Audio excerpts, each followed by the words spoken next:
So fresh from the Leno interview, the studio still smells like gasoline and denim. Adam Carolla. Yeah, get it on. Got to get on. No choice but to amend it. Get it on. Thanks for tuning in. Thanks for telling a friend. We love that about you, right, Gina Grad? That's right. And Vol Bryan. Cool. Lewis Howes is our guest. The School of Greatness is the name of the pod.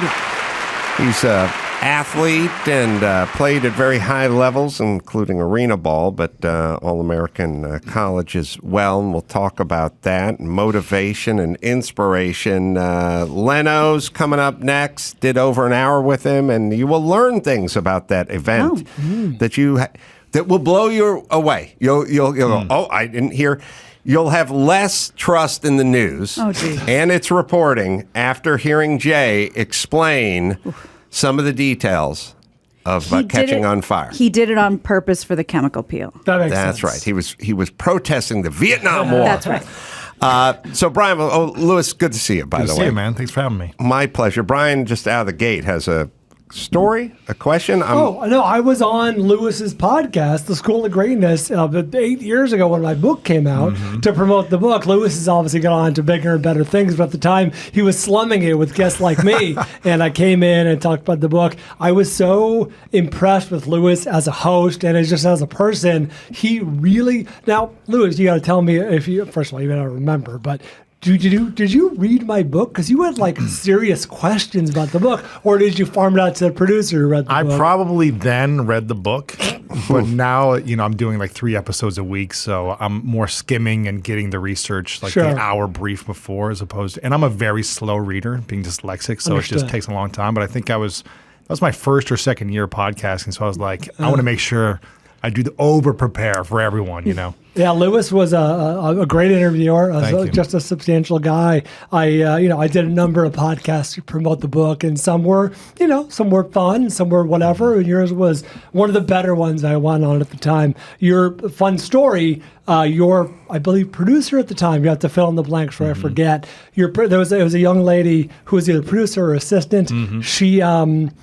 She read the book, and she was so moved by the razor blade story. Remember, I'm in Costco, and I'm looking, I'm like, I'll never use all those goddamn razor blades. I'll be dead in a year. And that was the moment where I was like, wait, I'm not going to be dead in a year. I'm going to buy the goddamn razor blades. She bought me a 24-pack pack of razor blades upon doing the podcast. She's like, here, I bought a gift for you. I'm like, that's true. So nice. That's true. Yeah, Brian was so down, he was buying one garbanzo bean at a time back then. Why waste the money? Why buy the It's can? like 50 in a can. You only use 9 on your salad. That's right. I may not have that many salads left. The great Jay Leno will explain that he's dyslexic as well when you hear him later on.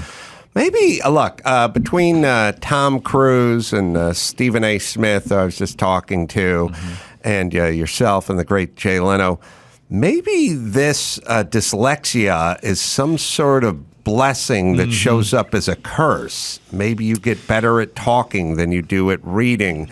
Maybe there's some form of overcompensation that goes on. Because it seems like every successpick person I know was dyslexic. They're either dyslexic or they slept in their car. Those are the new. Those are two. So I'm going to tell my son. Which one are you? Pick one. You're either going to be dyslexic or you sleep in your car, because I demand greatness. Yes. Yeah. It's right. Stephen A. was also dyslexic growing up, right? So, well, I don't think it's a coincidence that they have a shortcoming in one department, so they become more verbal and more vocal. Right. And I don't know if that happened with you. For me, it was going into sports. I didn't feel confident speaking in front of peers because I was really afraid of being judged by not being smart enough in school. So I was always kind of in the bottom of the class, and it always made me feel insecure. And in our school, they would give us a ranking on our grade card based on where you were in the class with other students. So I don't know if they did that out here in LA. Oh, I was always in the bottom 4, which didn't really build my confidence. And so I leaned all into sports. And I know you played, I think you played like all state no, football. Just all league. It's come up. All league lineman, right? Big time. I played linebacker too, but yes. I was 497 out of about 535 or 550. That's 30 kids who died, didn't even bother to show up out the time. Moved. Yeah, I got my ranking too. Right, I mean, right. Chris will have it somewhere. Did you get the overall high school ranking, or was it just in Every semester, you would get like the ranking of where you were with all students that semester, and so it was always in the bottom 4, all through high school, in the bottom 4. And so I just kind of gave up. Four human humans. beings I was better than out of hundreds. Yeah, hundreds. Not that many, but it was challenging. But more, it's just like it built upon insecurity on learning in school. And it was just hard to comprehend in books. So I'd read a page and read it over and over, like 17 times, and I felt like I still don't remember what I just read. So I would just kind of give up. But if I read the page to you and you closed your eyes, It'd be different. then you'd know it. Exactly. Right. So I learned in different ways. Yeah. Right. And it was just hard to read. But that's why I like listening to podcasts, like watching movies, being told a story around information. I can remember a lot better. I've I read was this. 497 out of 570. Really? I'll put it up on the screen. It's official. Wow. It's actually That's worse. amazing. Yeah, it's not great. A 1.75 GPA. Yeah. It's good ERA. Wow. The only reason I passed high school was because my senior year English class, I was failing English, and my teacher said, you cannot get into college unless you pass English, senior year English class. And she was like, you can't play college football, essentially. And so she worked with me every day after school to get me into just a passing grade so I could graduate high school to go play college football. My heart is officially warmed because I've got to tell you, I talked to Jay, I talked to Stephen A. That'll air later. I'll speak to you now, Louis.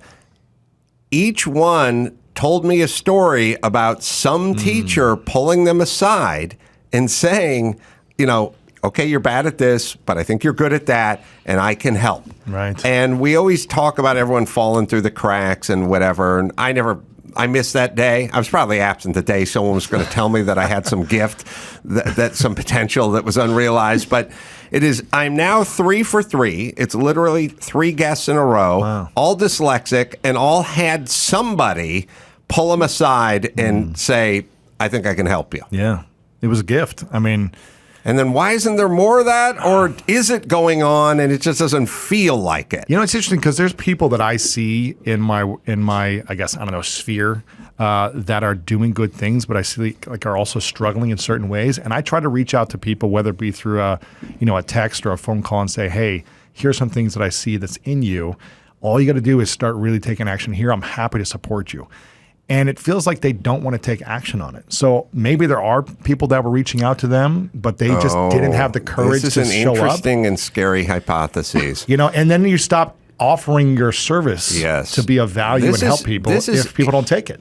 Yeah, I'm intrigued because I was looking at from another perspective. It's like, why aren't these teachers doing more of this? I didn't know everyone's a little self-entitled, snot-nosed piece of shit who's yelling, you're not the boss of me, to everyone who's trying to impart Not everyone's accepting the gift. Right. To Maybe them. Not. Maybe not. Yeah. No, that is correct because we have completely changed our relationship with who kids are and how they work in terms of a coach or a counselor or something going, hey, let me lay some wisdom on you, and how receptive.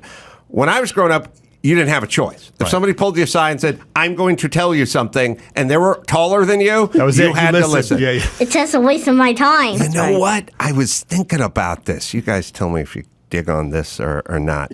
I was watching my entertainment shows last night, and everyone just kept talking about their kids, and then they kept doing this thing where every starlet that wins an award at the Academy Award or the Grammys or whatever the event is, People's Choice, they thank their kids. They explain that their 3-year-old has more wisdom and more courage than they could ever dream of doing. You're my teacher. Then they break down the fucking fourth wall and talk through the lens. Yeah. She's at home right now. She's in her jammies. Go to bed, Yeah. I said, okay, I grew up, Charlton Heston would walk out smoking, thank his guma, and leave.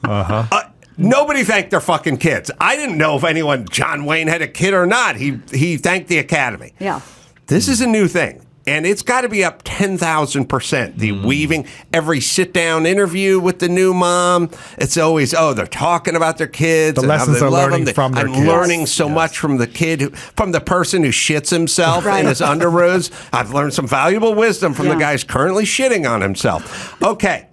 Maybe this is the problem. Maybe it's this self-esteem movement. Maybe the kids aren't moldable. Maybe it's the teachers. And then the worst position as a society is you stop trying, like you do with your friends. You go, hey, I got some ideas. And they go, I'm going to offer as much as I can, but if the worst thing, I'm sure you've seen this, Adam, where people maybe have reached out to you. Maybe they don't do it anymore, but in the past they reached out to you and say, hey, can I get 10 minutes of your time?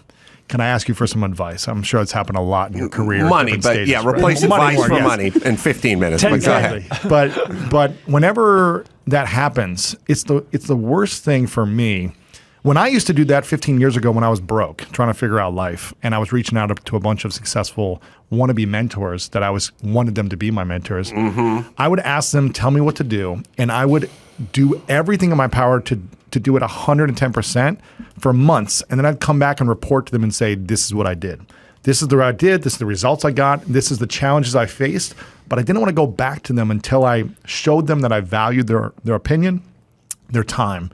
And it's the worst feeling for me now to do this for someone, and then they just don't take any action because they're still afraid or they're distracted or they're unsure of themselves. Then don't come and ask someone for an opinion if you're not going to actually take the action. Well, let's see if we can kind of break it down this way, which is there are sort of two camps, and I've experienced both of them, and I've lived in both of them. There's the camp, which is the guys I went to high school with camp, who strictly want to hang out with people that are less successful than they are. To feel better about themselves. That's how the Carolla family is. The only friends they had were loser friends because they never really got the talk from the loser friend, but the winner friend would give them the talk, and they wanted to. Shame is such a powerful thing. And then there's the people who go, that guy's got it going on. I want to learn what that guy's not I want him to give me a loan. It's just I want to see who these people are and what they're doing. And I used to be in the camp of let's just hang out with losers together. And then at some point in my later 20s, I was like, I think I'd rather find the people that have something going on and spend time with them. And it immediately changes your life. But it is humbling because you're going out to lunch with these guys and you can't afford to barely pay for your own sandwich, much less pick it up. and it's humbling. It's a little shaming, but it's inspiring. But the number one lesson I think I got out of that and that I learned from that was not tips and it wasn't any specific information. It was like, the guy who's the editor-in-chief of the Los Angeles Times is not any different than I am, who's a zero burger when we're out to lunch. I may be funnier than he is. I may be more interesting. Like, we're not even different. That's the lesson. Plus, he's great and he's got a lot of wisdom and so and so. But it was more like, I could I could be here. I could be around these people. Or maybe I'm not here right now, but if I do the work for a couple of years, I'll be at a similar level in my area, something like that. Yeah, so how do we get these people? Because we know these people. They want to be the king of the tarts.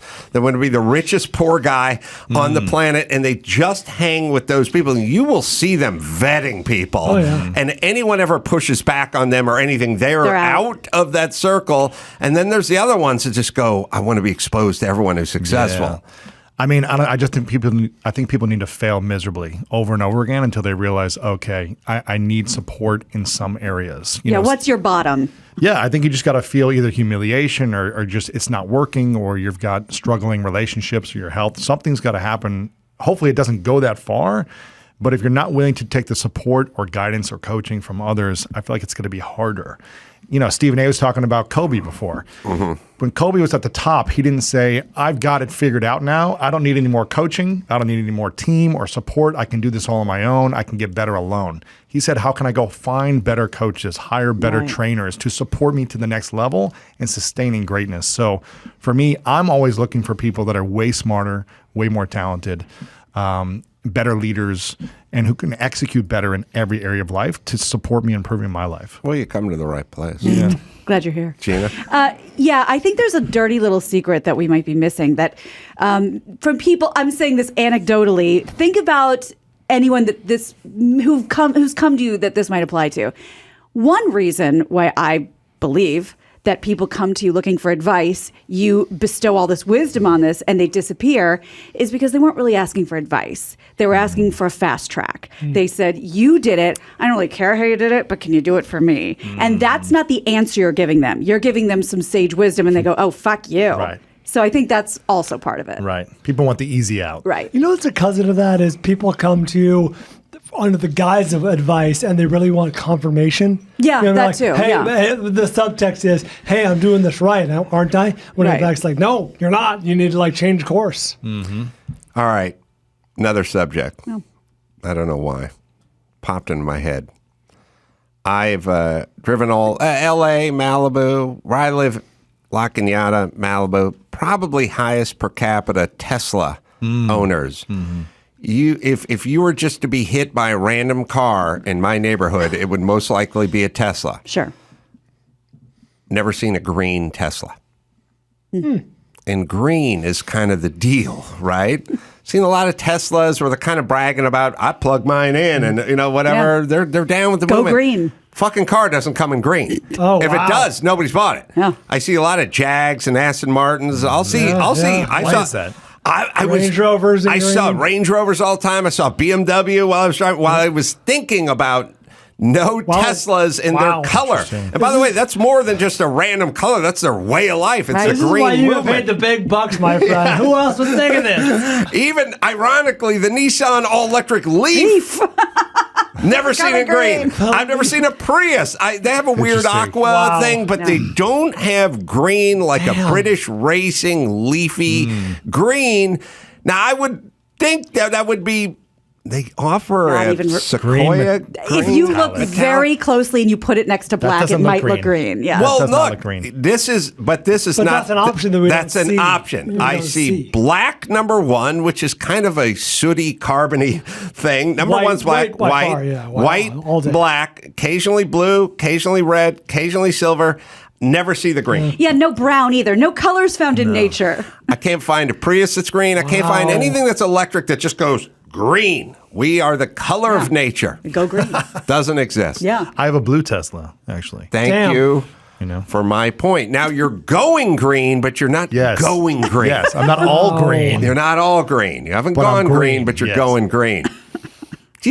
I don't know Powerful. why. And then what's the disconnect? Because there are plenty of green cars. Like I said, the Range Rover, Brian brings it up.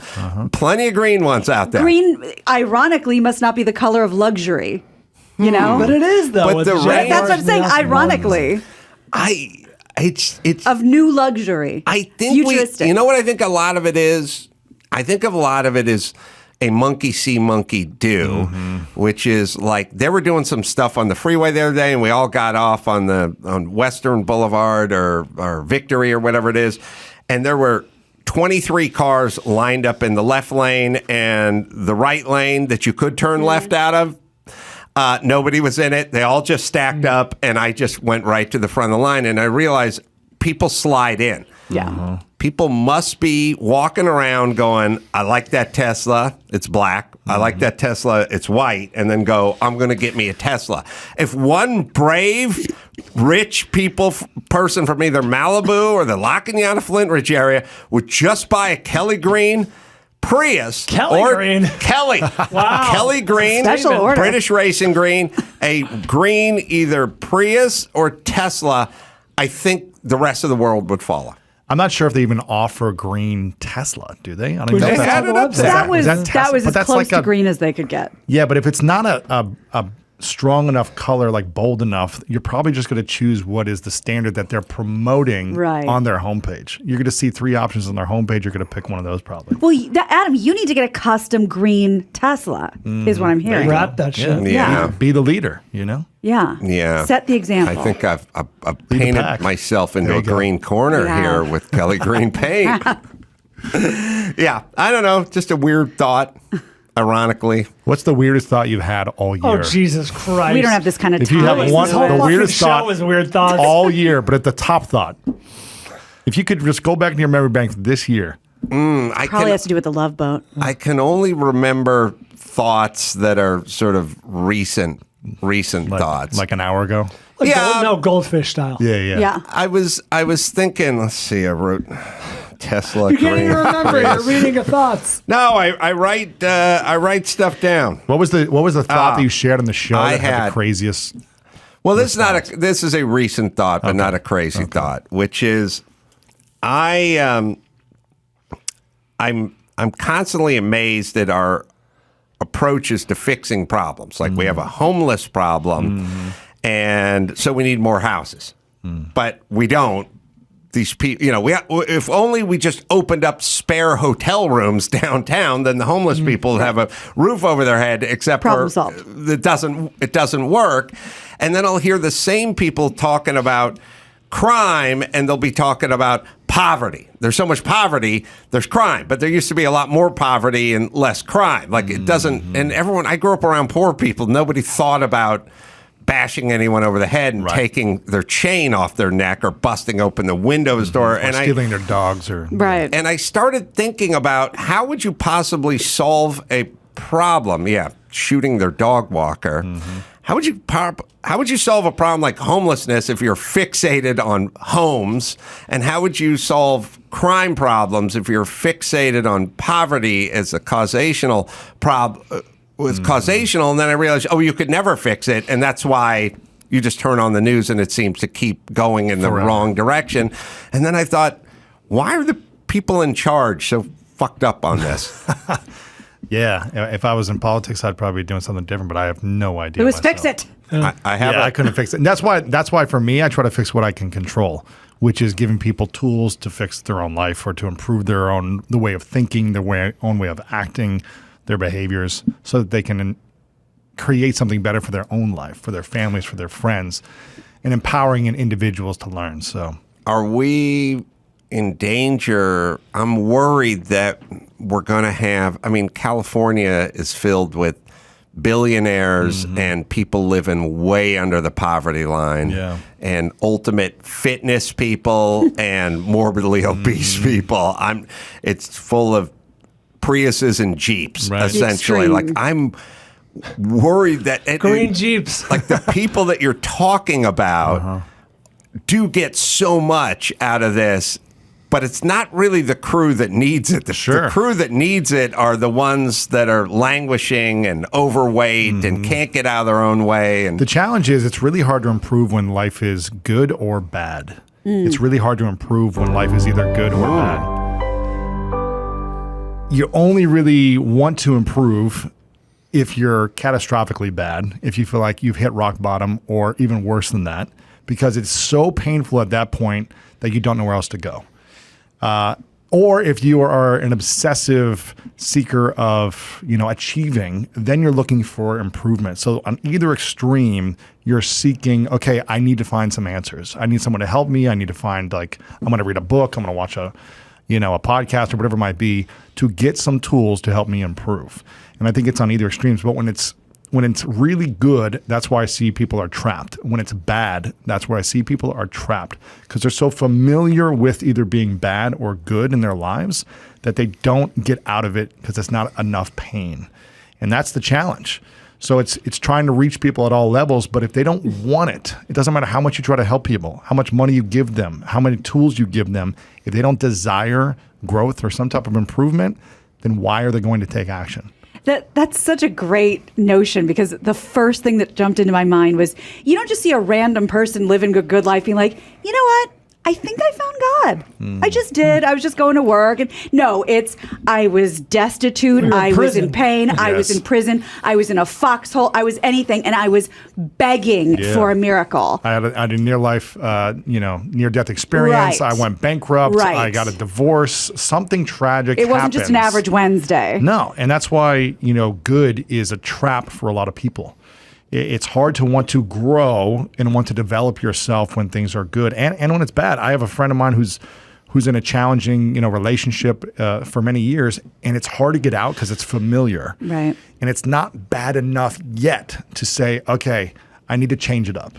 So there's just kind of an ongoing complaint and an ongoing struggle, but it's not a big enough stress. And a therapist will ask you that. I've gotten out of relationships, but in a very untimely manner when she said, on a scale of 1 to 100, how unhappy in this relationship are you? And what do you say? And I said, 60. And she goes, okay, in a scale of 1 to 100, how badly do you want to get out of it right now?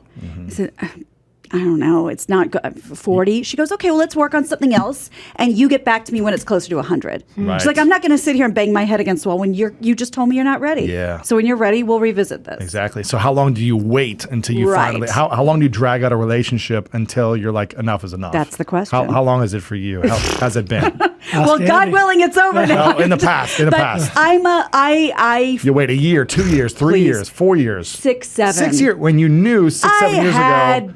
I have daddy issues. I mean, we all have our reasons. I can fix it. Sure. I'm not in enough pain. I haven't tried everything. So, but I think I'm in a new place now. That's good. With Congrats. a nice guy. Congrats. Yeah, that's great. I got dad issues too, but it's Gina's dad. That's actually. right. God, what are the Oh, he chances? was Could be my always own. No, hammering he's on a Adam. saint. Yeah, he really was. I cherished a man. He was a saint. I don't know. Have you ever thought about this, though, Adam, with your career? I mean, you've been so successful for so long. Did you ever feel like it's good, but it's not the next level? Where you I needed to drive harder for it, or did it just come and fall in your lap easily because you were just gifted? I trained very hard for so long with no success. No financial success, no professional success. So I was really at it for a long time. What's long? A decade, 5 years, 20 years? It was probably close to a decade of just sort of training, like Clubber Lang, alone in my basement. Yes. You know what I mean? That's right. I was just training. So I didn't really move incrementally. I just trained and trained and trained. Mm-hmm. And I did everything I could do, but I never had any success. And then I got myself sort of a foot in the door of radio, just literally, maybe even just a couple of toes, not the whole foot. And then immediately took off. Really? Because I had all this training, this pent-up training that I was unable to unleash. And it happened lightning fast as soon as I got my foot in the door. If you would have got that pinky toenail in the door 5 years earlier, what do you think would have happened? Would you have been ready for it? Either nothing or much slower ascent. Yeah. So it's funny. I had a mentor when I was broke. I was living on my sister's couch for about a year and a half after playing arena football. I got injured. I didn't have a college degree at the time because I left early to try to make it to the NFL. Didn't make it. I wasn't fast enough. And then got injured playing arena football. And I was working with a guy in kind of this mentorship relationship for, 6 months. And at one day, around the 6-month mark, I was just like, man, I'm so broke and I could really use some money. Like, I need money in my life. I was a year and a half into my sister, living for free on my sister's couch, just eating macaroni and cheese every day. And he said, money comes to you when you're ready for it. And I was like, well, I could use some money right now. I feel pretty ready. But it wasn't until about a year, 2 years later where it made sense to me, because I think I would have just blown money. If money would have come to my life, I think I wouldn't have known how to use it, how to spend it, how to invest it. And I wouldn't have been ready for it. And so I think maybe for you, it came at the right time when you'd done 10 years of preparing and you were ready for the success that came quickly after. Yeah, Well, Ray didn't shake you down and beat you up and take it. Chris, I mean, you can pull up my Social Security document that was sent to me somewhere, but He can you prove can see his the money. destitute. But also, it probably, if I was to be honest, it probably brought on some bad habits, because when 2 years in, I was like, oh, I'm better than everybody. Really? And I don't even have to try. And how old were you at this time? It was like 32, 33 or something like that. And I was like, it was immediately apparent to me that I could do whatever I wanted, at least from an ability standpoint. I didn't have grandiose, I'm going to be a movie star. Right. I didn't have that. I was just like, oh, I'm better than all these people. Wow. Because all I'd been doing is training. and they hadn't really trained. They just they had repetition, but I had this sort of mixed martial arts, and they were just practicing boxing like the whole time. Right. But I was doing everything, and I sort of used all of it in all the tools in my toolbox. Wow. And then it just became sort of apparent. Like I was like, oh, and then I would get lazy and grandiose because I was like, oh, this is so easy. I no longer have to train. Did you have a point after that then where you realized, oh, I actually do need to be disciplined again? I can't just show up and just make magic happen? Or has that been the last 30 years? Yeah, no humbling It's moments. just never, The day is young. Did you ever you never got fired from something where they're like, okay, you're not showing up on time, you're just being the... There were things that, things that worked and things that didn't work, but it usually wasn't that equated with my ability. It was a lot of it was they want something different, a different thing than you want, or a different format, or whatever it was. But it was immediate. But then, you take someone like Jimmy Kimmel, who I was immediately more successful than, even though he got me in the business, but he's continually grown. He's never took his foot off the accelerator. Right. He's always understood it.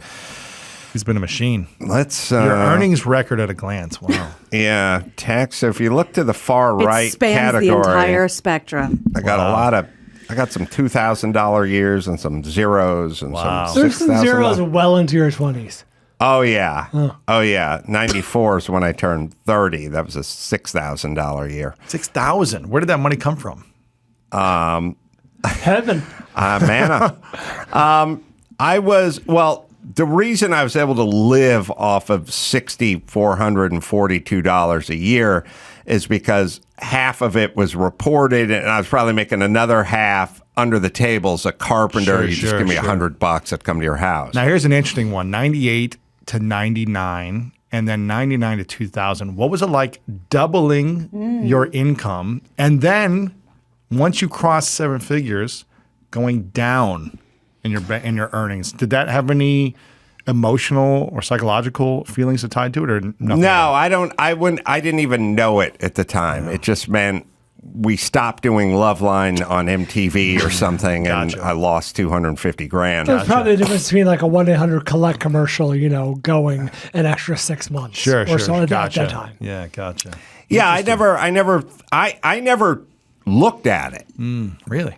This showed up, later on in 2003. But I never thought, and I mean, to be fair to me, I wasn't really doing it for the money. I was just kind of doing it because I was doing it. And I wasn't a carpenter anymore. And so the difference between in 99 making 1.2 and then 2000 dipping down to $1 million, I didn't know it, and B, it didn't matter. Never mind. You're still paying your bills. I was just paying my bills, and it was on to the next thing. But the most significant jump between 95 and 96 was a fucking life changer. Huge. Yeah, $36K. $300,000. You're like the richest man in North Hollywood. Yeah. Yeah. So I was destitute in 1994, and a high income bracket earner in 96. That's how fast it happened. But that's just because I was training so hard. Amazing. That it just went boom. And that's going back to the earlier conversation. I don't think a lot of people are willing to train for even 1 year, let alone 10 years today, because they want to be viral right away. They want to get, 6 figures right away when they're out of college, launching some product online or something. And I think most people aren't putting the reps in. And absolutely. And then we can sit in our chair, and someone we didn't hear of yesterday, they were just an overnight sensation. You don't know how many coffee houses they played, how many bands they opened for, but we've never heard of them, and they just must have gotten lucky. Right. All right, let me hit a quick spot here to get paid.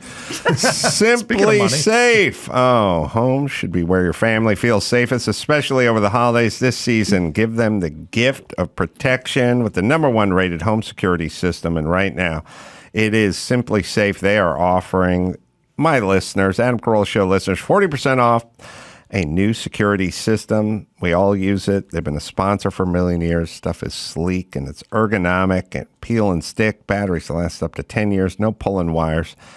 Named Best Home Security System 2022 by U.S. News and World Report. Third year in a row, 24/7 professional monitoring, costs under $1 a day, and they got an app.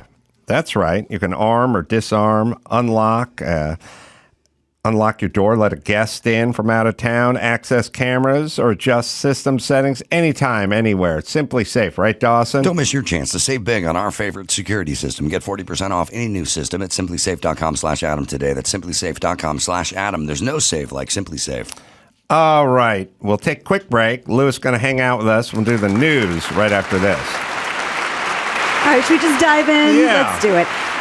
Brittney Griner out of prison after nearly 10 months in Russian custody on drug possession charges. The WNBA star is being released after Russia and the U.S. agreed to a 1-for-1 prisoner swap. In exchange for Griner, we talked about this guy, we're giving over international arms dealer Victor Bout. Retired U.S. Marine Paul Whelan, who's been in prison for 4 years on espionage charges, was not included in the prisoner exchange, will remain in Russia. His family, of course, very distraught over that. The swap took place in the United Arab Emirates, and the White House says... We're giving a guy nicknamed the Merchant of Death. Yeah, for a basketball player. Okay. I'm torn because everyone... But doesn't it seem like, as the U.S., we are the sane roommate in the world? And for the most part. We have an insane roommate, which is half the other nations in the world. And then we come home and someone has taken a shit in the entry hall. Yeah. And we go, I'm not going to clean that up. And the insane roommate goes, I like shit in the entry hall. And then at some point at 2 a.m, you're crying. Right. And you're sweeping up it. And you go, and then people are going, why did you do it? And you go, because we're this, I'm sane. Yeah. And I'm We trying have to, to. I don't want to live in a house where someone takes a dump in the entry hall. Right. And they go, they should have to clean up their dump. It's like, I know. True. You're right. That's true. Yeah. And then you go, but what are the consequences for them taking a shit in the entry hall? I was like, they finished my cereal while I was cleaning it up. I don't know. You should do something. It's like, I don't know what. What, pray tell? It's like, you're literally punished for being sane. That's the new world order. Yeah, so we're giving up Victor Bout, and we get Brittney. Of course, her family is over the moon. President Biden was in the Oval Office with Kamala and with Brittney's wife and said, we've got her. She's on her way home. And it was going to get bad. I read an article about the penal colony she was going to. It's like 8 years or something, right? Was it supposed to be? 9, I think. 9 years. And the conditions are rough. Now, apparently the men's conditions, for whatever reason, they let them govern themselves. But this is more like, if anyone watched The Handmaid's Tale, this is more like the colonies. Wow. But the women are shut the fuck up and do what the guards say. And it's, forced labor, 22 hours a day and no medical. And I mean, it's bad. So This is I'm an happy for her. NBA player who's got a little vape fucking Yeah. pen. Trace amounts of cannabis oil. First off, I'm assuming everybody who plays basketball is doing a little bit of cannabis oil. Everybody watches basketball. And the notion that that's what they, and also, I mean, obviously the worrisome part is, it would make sense to snatch anybody at any time if you're Russian now, if we can get your despot merchants of death out for hoopsters. Ugh. Yeah. All right. But some good news. It seems like the vast amount of protests in China, which did not happen, according to the government, they made a difference. China's lifting its most severe COVID policies, including forcing people into quarantine camps just a week after landmark protests against the strict controls. And remember, we were not supposed to know about any of this. They flooded their own version of Twitter. They were really, really shutting this down, at least globally. They did not want everyone to know. But we know people with COVID can now isolate at their homes rather than in state facilities. Wow. And they also no longer need to show tests for most venues. They can travel more freely. Until now, China had forced people with COVID and anyone who was in a close contact to them to these quarantine camps. Videos all year show guards dragging people from their homes, like begging not to be taken. Yeah. Other wins, I guess we can call them, for the citizens over there. Only locking down certain buildings or floors or even units, not entire cities. When one person in Glendale may have COVID, we all don't have to stay in the studio for the next month. I always think about the sort of foot soldiers who aren't even soldiers because you got to weld that apartment building door shut. Sure. And I think 10 people died when they welded it shut. Fire violation. It's some guy who's a welder who probably was working at a muffler shop before this or wanted to do custom Harleys or something like. I need you to weld all of those people into their into their apartment, and that guy's got to have feelings like crazy. I have mixed feelings about welding women and children and the elderly into it. Oh man, yeah, but that's your gig now. Yeah, and it's like. And then you kind of get into Nazis and World War II. It's like, oh, then what do you do with the guy who welded the shit? And now we kind of, in real time, we go, well, he was just doing what he's told to do. We don't like following orders. You get a few years up the road, you go, well, why was that guy punished? Those welders moved to Brazil, and we got to go get them. Got to get the Shoah Foundation involved. Yes, Simon Wiesenthal. That's right. Let's talk about this really sad news from Celine Dion. Adam's a big fan. I don't know if you heard about this. I just saw the show. This is crazy. In Vegas. And you know how syndromes and sicknesses are always named after like the person who invented it? Not this. This tells you exactly what it is.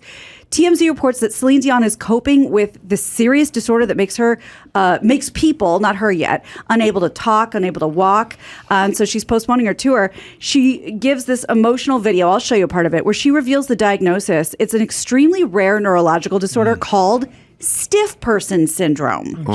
And it is what it sounds like. Apparently 1 in a million-ish people have it or get it somehow. She says the reason she's been suffering these spasms, it makes it difficult to sing. And the main symptoms, I looked them up, is stiffening of the torso, like the trunk and the limbs, along with violent spasms. It can be triggered by loud noises or emotional distress. And apparently early on stiffness may come and go, but eventually it just is. So this is the end of her video about it. For me to reach you again, I have no choice but to concentrate on my health at this moment. And I have hope that I'm on the road to recovery. This is my focus, and I'm doing everything that I can to recuperate. This beautiful songbird who I saw in person several years ago in Vegas. Great, not stiff. You got it. You're like, saw her in the hallway. That's why she sold 2 billion units. Yeah. Yoko on a what? 90, still going strong. No. Fucking Healthy doing as a horse. doing push-ups Still somewhere now. terrorizing us. I don't wish it upon anyone, but I'm it. just saying, give me a choice. Slow Yoko's roll just a little bit. This woman has legitimate talent in pipes. Yeah. So she can't walk, or what does it mean? It sounds like it's slowly. She was having spasms, and they couldn't figure out why. And apparently, it's stiff person syndrome. And from what I read, though, I mean, I did a very light digging. It doesn't get better. So I'm sure she has the best team money can buy. I don't want to freak everyone out, but boy. like I was talking to Dr. Drew 2 days ago, and he's like, lots of neurological shit going down. Autoimmune and neurological. It wasn't. I mean, Just something at the vax? wasn't vax related. It's just lots of shit. Maybe some of it is vax related, or maybe that spread it up, or I don't know. But that's not what our discussion was. It's like Danny Bonaducci's got something going on. Justin Bieber had like a, what's her name? The Hunter There's been syndrome. other people having like neurological. Like, is there? Are we just at our tipping point with plastics, or like what the fuck Well, here's is the going interesting on? thing. I was just at an event last night talking about this. Dr. Daniel Amen had a brain event last night, and Miley Cyrus gave a talk, and a lot of people were there talking about this. Wait, a brain event is. He's like he's a brain doctor. He's a brain doctor. Well, everything's a euphemism I thought you now. meant a stroke. Yeah, a stroke. Yeah, because No, everything's got a euphemistic title now. I think he's done over 200,000 brain scans in the last 30 or 40 years. So he's got all this data, right? So he's got all this data, and Bieber's gone to him to do a couple of years back with his stuff, Miley and all that stuff. It's public. Kendall Jenner, he was on like the Kardashians talking about this, and he says most people only talk about the symptoms, but they don't actually look at the organ, right, to know why there's a symptom. If someone's depressed, they say, okay, here's an antidepressant, as opposed to let's look in your brain and see what is actually happening and what might be causing it and try to reverse that. So I don't know. What freaks a lot of people out too is the randomness of it all. Like Yes. you look at something like, cancer is not brought on by smoking or lifestyle, whatever, ALS, all these horrible diseases, maybe stiff person syndrome, whatever it's called, the randomness of it all. People don't want to, I've experienced this firsthand. People don't want to accept the randomness. Like, what did you do? How did you get that? What was your lifestyle life that engendered this? They don't like the randomness. Yeah. Because that freaks people out. If the randomness, there's like lightning striking all day, every day. And how sick are you of hearing just in general, well, if you have your health, oh, fuck you. Guess what? Apparently it's true. I mean, we've Steve Jobs. I mean, the richest people in the world couldn't buy their health back. Yeah. Sad. Something appears to be up, or, you live long enough and lots of people die who you recognize. Sure. So there's How old is she? part of it. Yeah. Sure, hold on. I don't... late be her 50s, I would early think so. 60s. Celine? I'm confused because her husband was like 55 when she was That's 14, true. so it's throwing off my gauge. That's true. She's 54. Oh, shit. I was wrong. Not very old. No. Do we have time for a Germany or Florida? Yeah. It's been a while. Just do it. We'll show you how to play. Just do it. Oh, okay. I So wasn't ready for that at all. I'm sorry. I mentioned it like 3 days ago. How could you not be on it? I'm going to read you a story, and you have to tell me if it took place in Germany or if it took place in Florida. Okay. Very simple. Here we go. A man has been arrested for stealing a car, destroying a church nativity scene, and having sex with a dog. Authorities arrested Hell of a night. the 36-year-old and charged him with multiple offenses, including criminal mischief to a place of worship, very important, exposing his sexual organs and sexual activity with an animal. They say he allegedly engaged in sex with his dog in front of witnesses, including kids. When he was confronted by another adult, he took off running, headed toward a church where he kicked over a nativity scene and tossed children's toys from a playground. He then damaged a mailbox, tried to steal a car, and the authorities finally apprehended him. Did this take place in Germany or Florida? It's got to be Florida. It's a little hot to have sex with dogs in Florida, even. Yeah, so even you're not during really the winter considering all of It's a little the finer cold in points. Germany. It's a cool weather sport. Let me tell you. Okay? Yeah. It's a cool weather. Cool. You know from Understood? experience. Enough Look said. him in the eye. Enough said. Enough said. That's enough, yeah. Word Got of the it. wise. Got it. Is sufficient. Okay. So, having sex with an animal is a cold weather game. Wow. The nativity scene could go either way. True. Right? A lot of Christmas markets. I feel I thought maybe he volitionally destroyed the nativity scene and then went and celebrated by having sex with a dog. But Guess what, Rex? that was just on a whim that he did it. And that makes it Florida to me. Interesting. Germany would be a careful planning of a destruction of a nativity scene and then sex with a dog. The randomness of the destruction of the nativity Feels scene, poorly thought out. haphazard. Yeah. Do you see Ad hoc. how these things are picked apart to Interesting. come up with? Wow. I'll go the you guys other way. dissect this. Yeah. I'll go the other way simply based on some metadata, which is I don't read a lot of stories out of the U.S. that refer to them as exposing your sexual organs. So I'm going to say that's a story out of Europe. Brian is very good at pulling out This I could be keywords. wrong. Yes, I could very be wrong. good at this. That is good. And interesting point of view. This story took place in Orlando, Florida. Let's go. Yeah. Let's go. Yeah. That was a good one. Had a nativity scene. I thought you'd think of the Christmas markets. Yeah, that was Did solid. we win a prize? Whoever gets the most. Do you right? really want a prize for this? All the ex-jocks, they can't stop. That's right. That's Speaking exactly of right. prizes, footnote, a random footnote, but I thought of this. Lewis did a smart thing. You've alluded to this in the past, which is when I was on your show, I got a T-shirt, School of Greatness Yeah, T-shirt, yeah. and I got a lot. We in the broadcasting, radio, podcasting business, lousy with T-shirts. Oh, T-shirts come swag and for go. days. We Yeah. use them to mop our brow and toss them aside. Lewis did a smart thing, which is soft, cottony, yeah. Wearable. T-shirt. Wearable. I wore that goddamn T-shirt for years. I like it. People would ask me, like, I have no idea what this is, Yeah. but it was comfortable. And listen, people, make your T-shirts. Spend the You got to extra go the Yes. extra mile, man. You got to Yeah. go the extra step. Nobody Yeah. wants a $2. cheap T-shirt. Never been truer than with baseball hats. They skimp on the hats. Yeah, It's a it's a weird little throwaway. painters have the ribbon behind it Yeah. that doesn't. You'll never wear it Not outdoors. interested. I did. I got a good Jim Rome T-shirt. I wore that fucking thing all through the filming of my home improvement show where I did my Jim Rome got more camera time because I would show up with it because it was just an easy t-shirt to work with. It hung right. It was good. I wore the shit out of that Jim Rome shirt. Well, it better be a high quality t-shirt given what he does for his guests. Isn't he the one? He does. He does tailored custom shirts for every guest.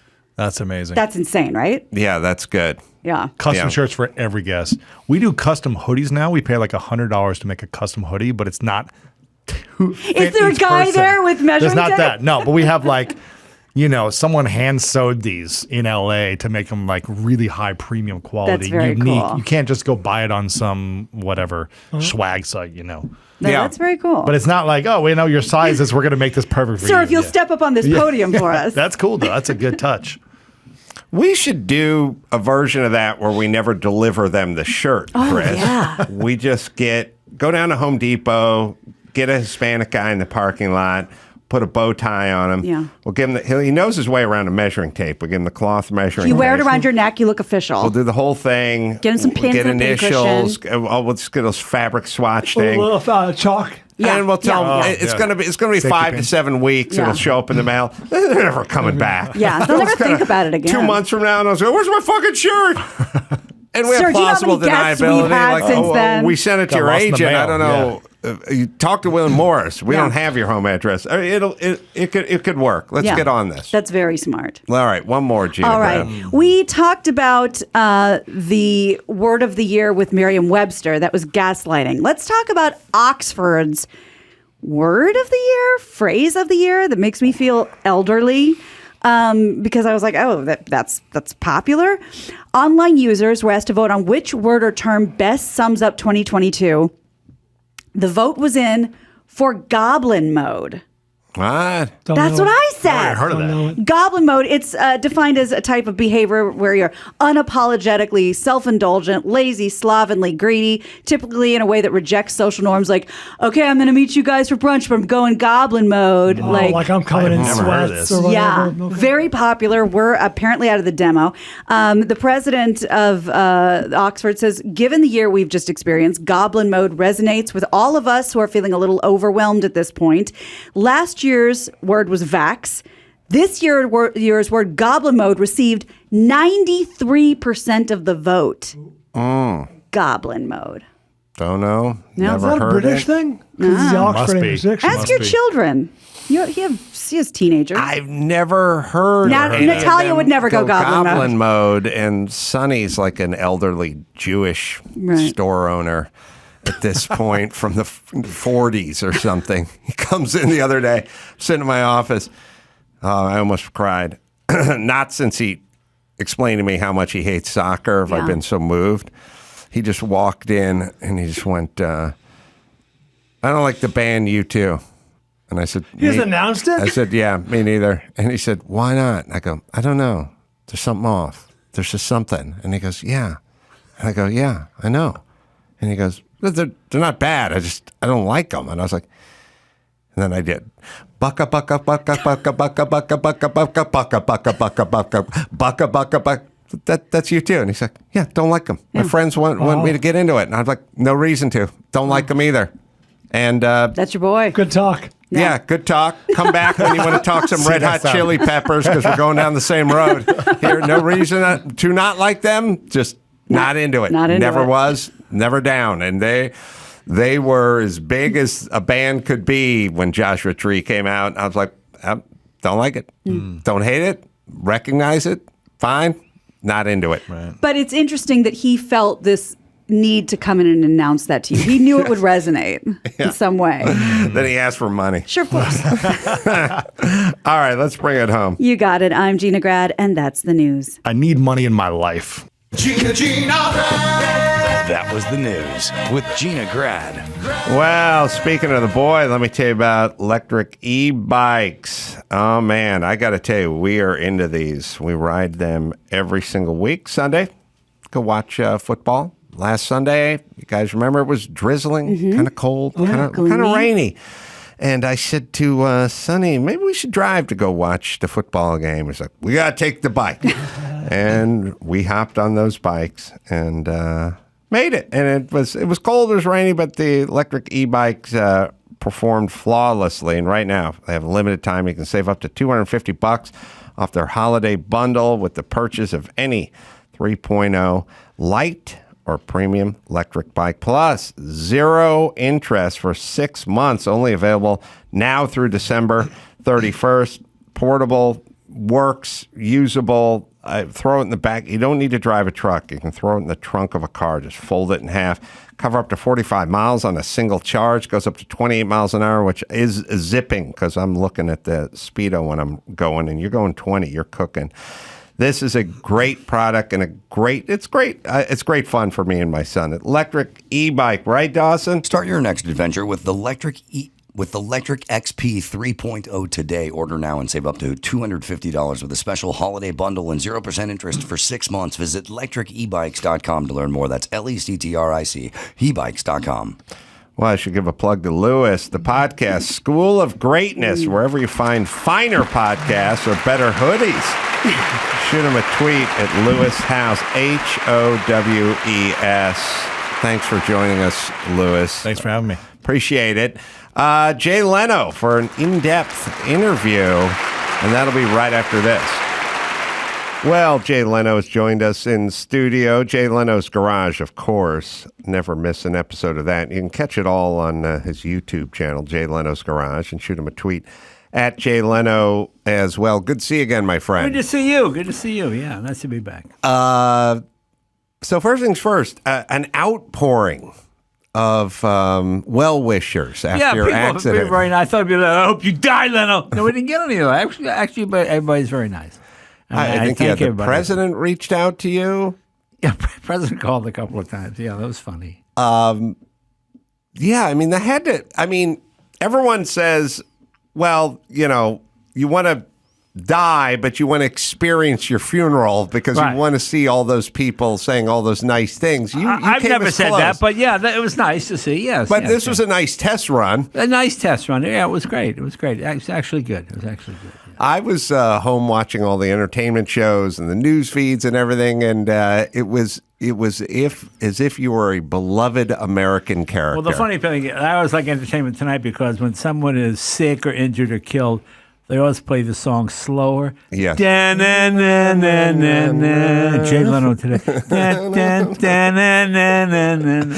that's my favorite. Yeah, my favorite is when the guy from TMZ who talks like a cartoon character gets sort of somber now. Oh, yeah. Because he was talking about Lindsay Lohan being drunk 10 seconds ago, but now we're entering a serious subject. My favorite Harvey Levin story.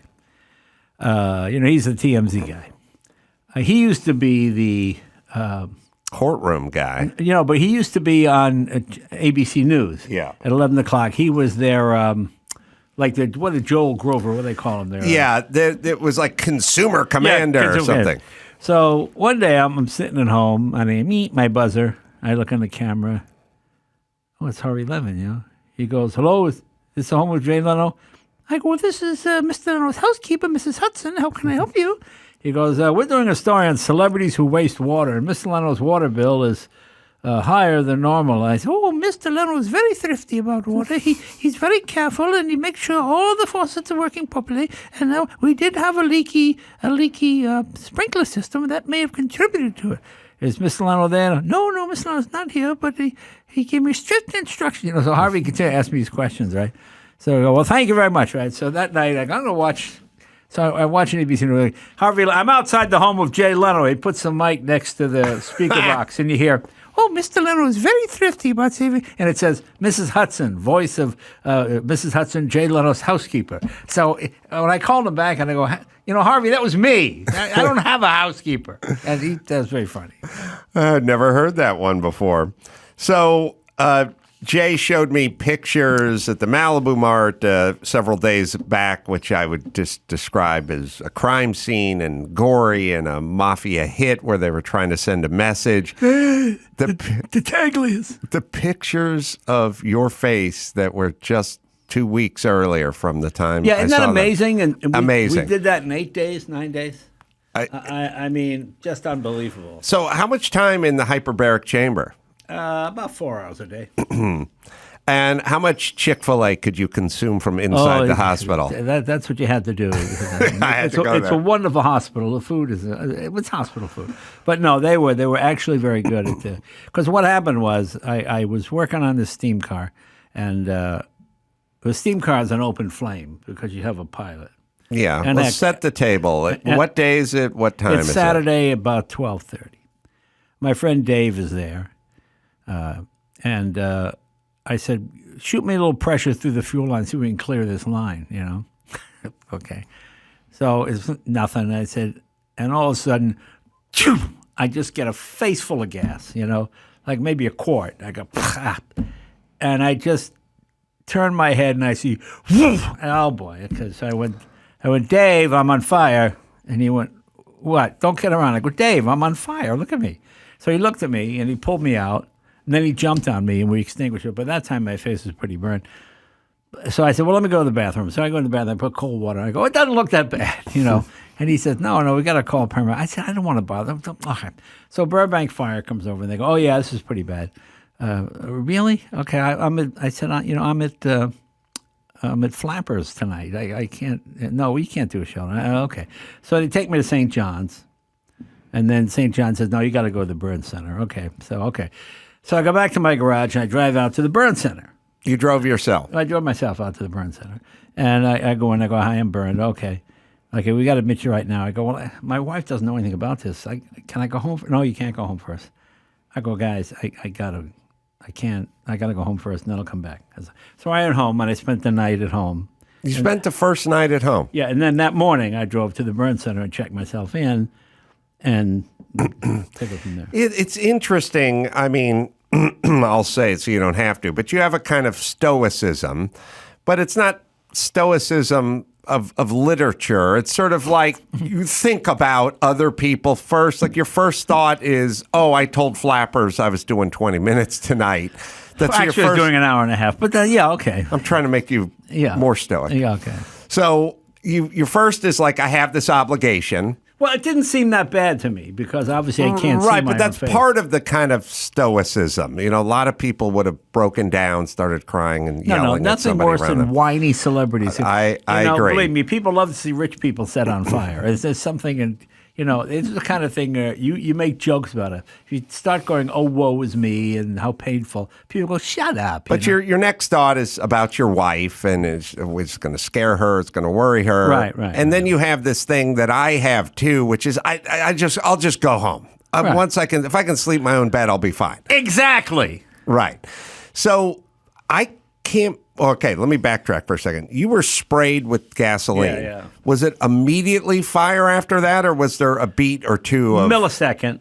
And then fire. And I turned my head, and I saw the flame. So I quickly closed my eyes, and I held my breath, because I remember Nicky Lauder. Remember Nicky Lauder got in that fire, and what did...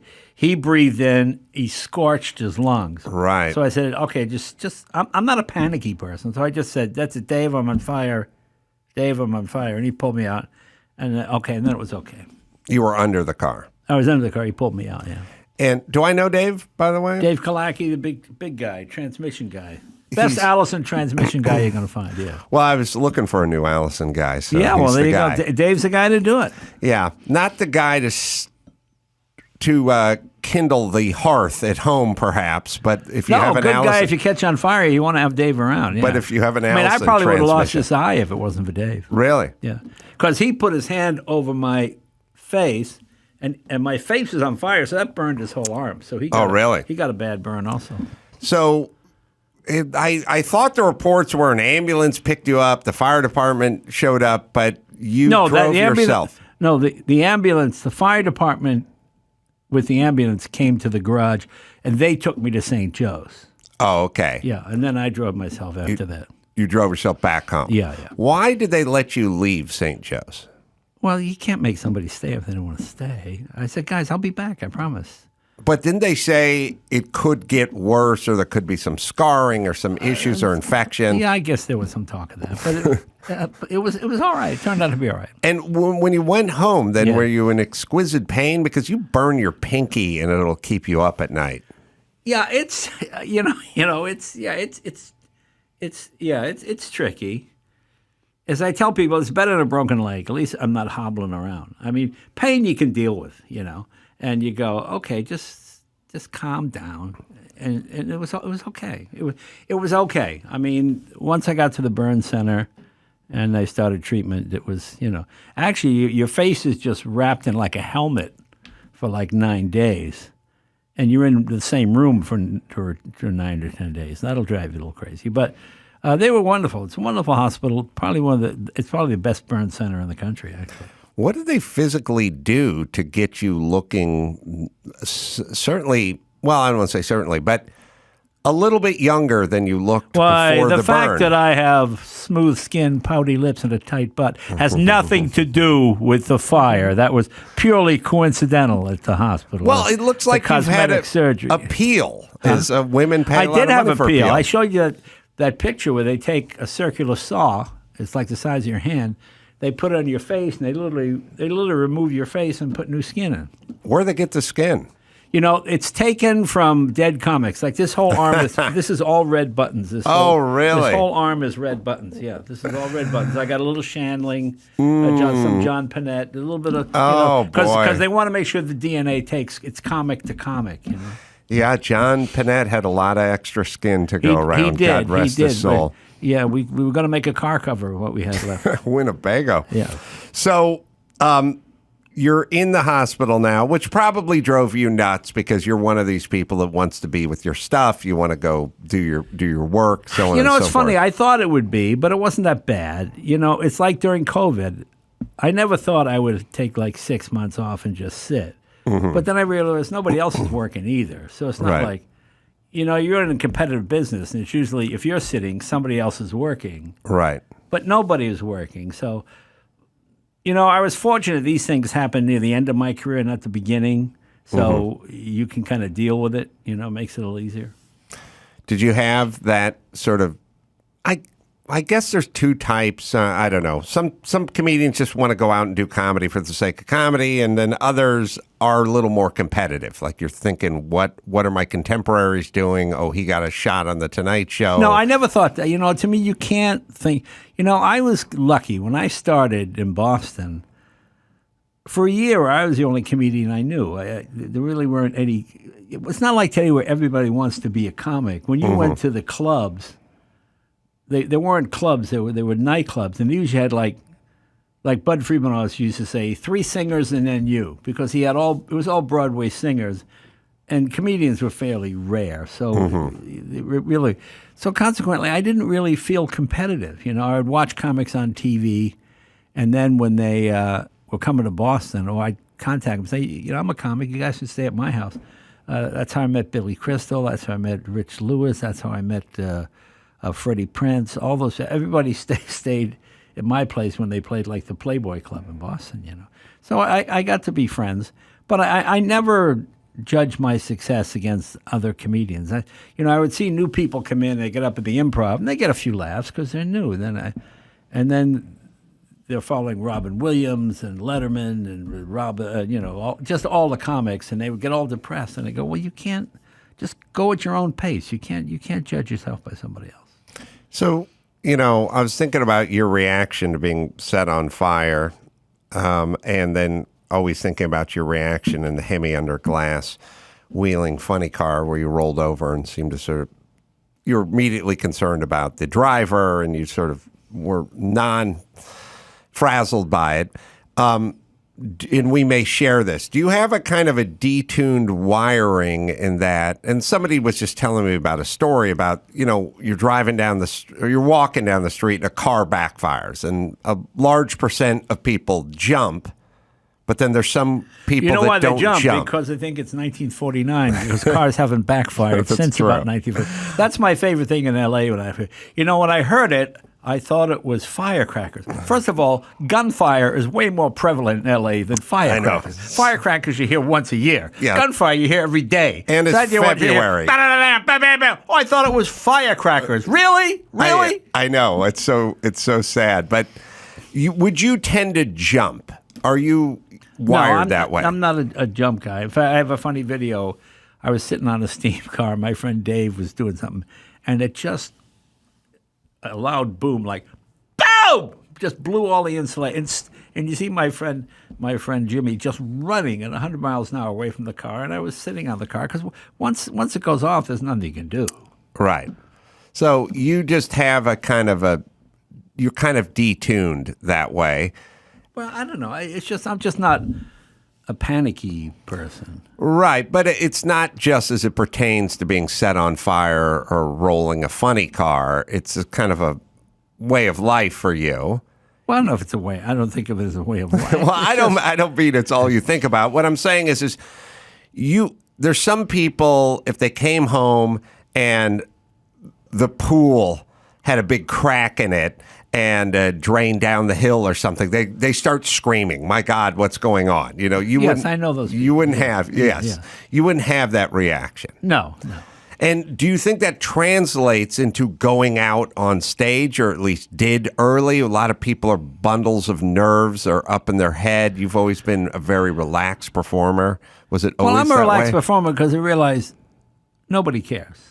Mm-hmm. You know, if you do a bad show, like I know people, I did a good show, I can never go back there. You can go back tomorrow because nobody remembers you. You didn't get a laugh. Right. Don't worry about it. It's if you were invisible. If you were Right. killed and blown the room out, they'd wonder. You know, Right. And that's sort of my attitude with it. Yeah. All right. Well, maybe I'm digging too deep. I don't know. I'm not very deep. So yeah. I mean, it's pretty simple. I just, the idea is if you make jokes about it, you have more fun with it. Nobody wants to see a rich guy whining and complaining because most people have their own problem. You know, I grew up in a small town, and when you grow up in a small town, and we weren't poor certainly, but we weren't wealthy. But you grow up with that attitude of rich people don't have any problems. Mm-hmm. If you got money, it solves every problem. Right. To a certain extent, it does, and to a certain extent, it doesn't. But for a lot of people who don't have money, it does. All their problems would be solved for an extra $100,000 a year, or whatever it might be.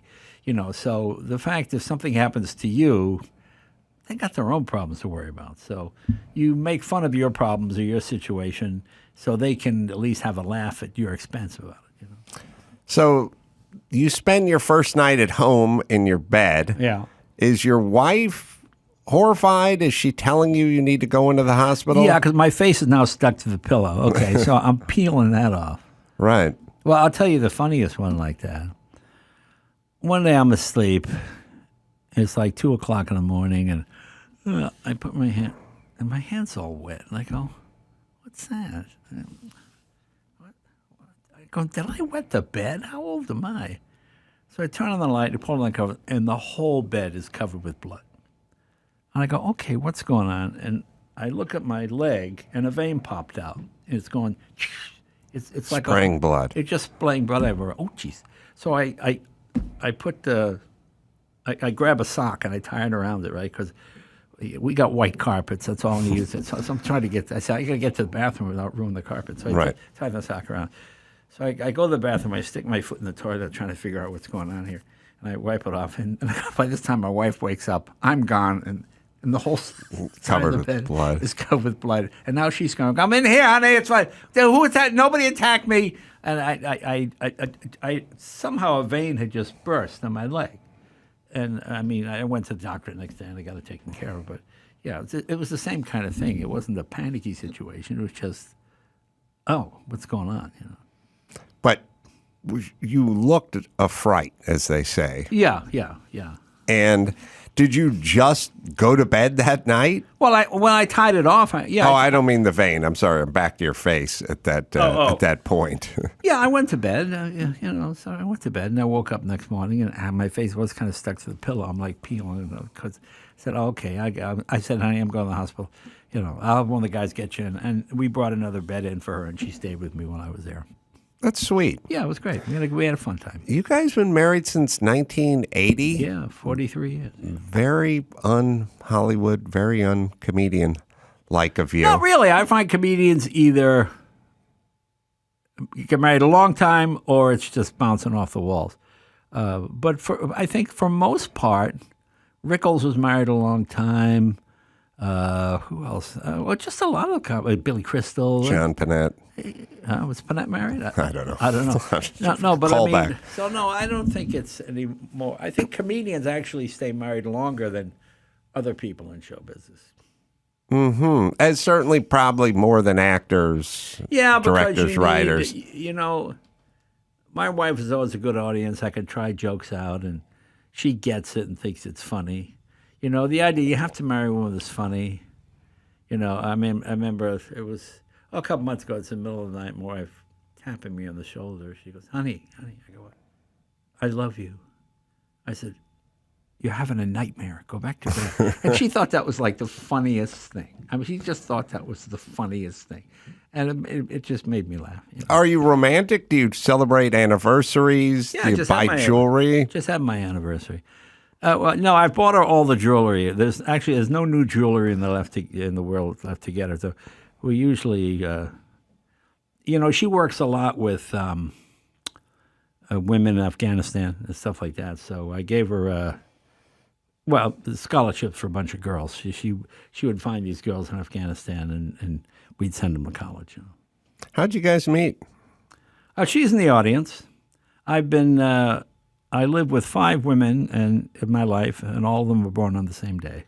Really? And when I met Mavis, I just said, "Hey, can I ask you when you're born?" She said September 5th. I said, "Okay." And I realized, okay, I must have a type. Yeah. I don't want to get weird, but we're counting your mom? No, I didn't marry my mom. Well, you said lived with, so I didn't. No. I didn't know. No, I mean, I didn't live with my mom that I way. wasn't I'm sorry, I implying should a have explained. sexual relationship. I forget.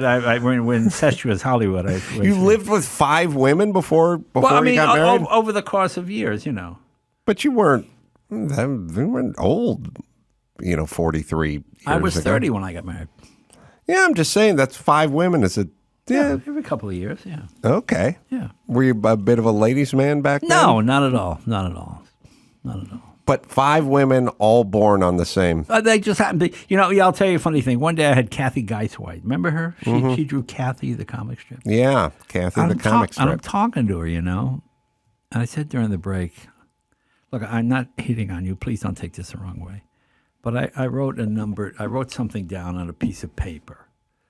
For some reason, I'm attracted to a woman born on this day. Just look at the paper and see is that your birthday?" And she went, "That is my birthday." I said, Okay, that's all. I said, that doesn't go any further. I'm not going to call you. I'm not going to stop. I was just, because I felt an attraction. I don't know why that was. It just made me laugh. I just thought, okay, it's one of those things that is whatever it is. So you could feel, this is really kind of interesting. So 5 women all born on the same date. Well, I went with other women too, but I mean, those were ones that were kind of serious. Right. And then this is after you're married at this point. You see Kathy. Yeah. But you have a feeling. Well, I found myself being flirtatious with her during the interview. Mm-hmm. And I said, "I'm just curious." And she knew how to do it back. Being a sort of a comedian herself, in a cartoon vein, of course, she gets jokes. And I just remember, sort of having fun, and she was laughing, and I went, "Oh, this is," sometimes a woman's laughing at your jokes, and she's not forcing it, it's all real. You go, "Oh, it's kind of fun," especially if you're a comic, So that, yeah. So we're all over the place, but in the hospital, are they surprised at the results they've had with you as quickly as they've had with you? Or are you a bit of an outlier because you really look flawless I did right heal now? Pretty quickly. And I don't take any pain medication. I refuse to do any of that. Why? Well, the pain is there for a reason. My favorite, there's some commercial on TV. I don't know what the product is. A guy's at the fair and he eats 6 hot dogs. You see him. Right. And then he's like, they show him, he's at home and he's sick. "Oh, honey, take this." And he takes 2 of the pills.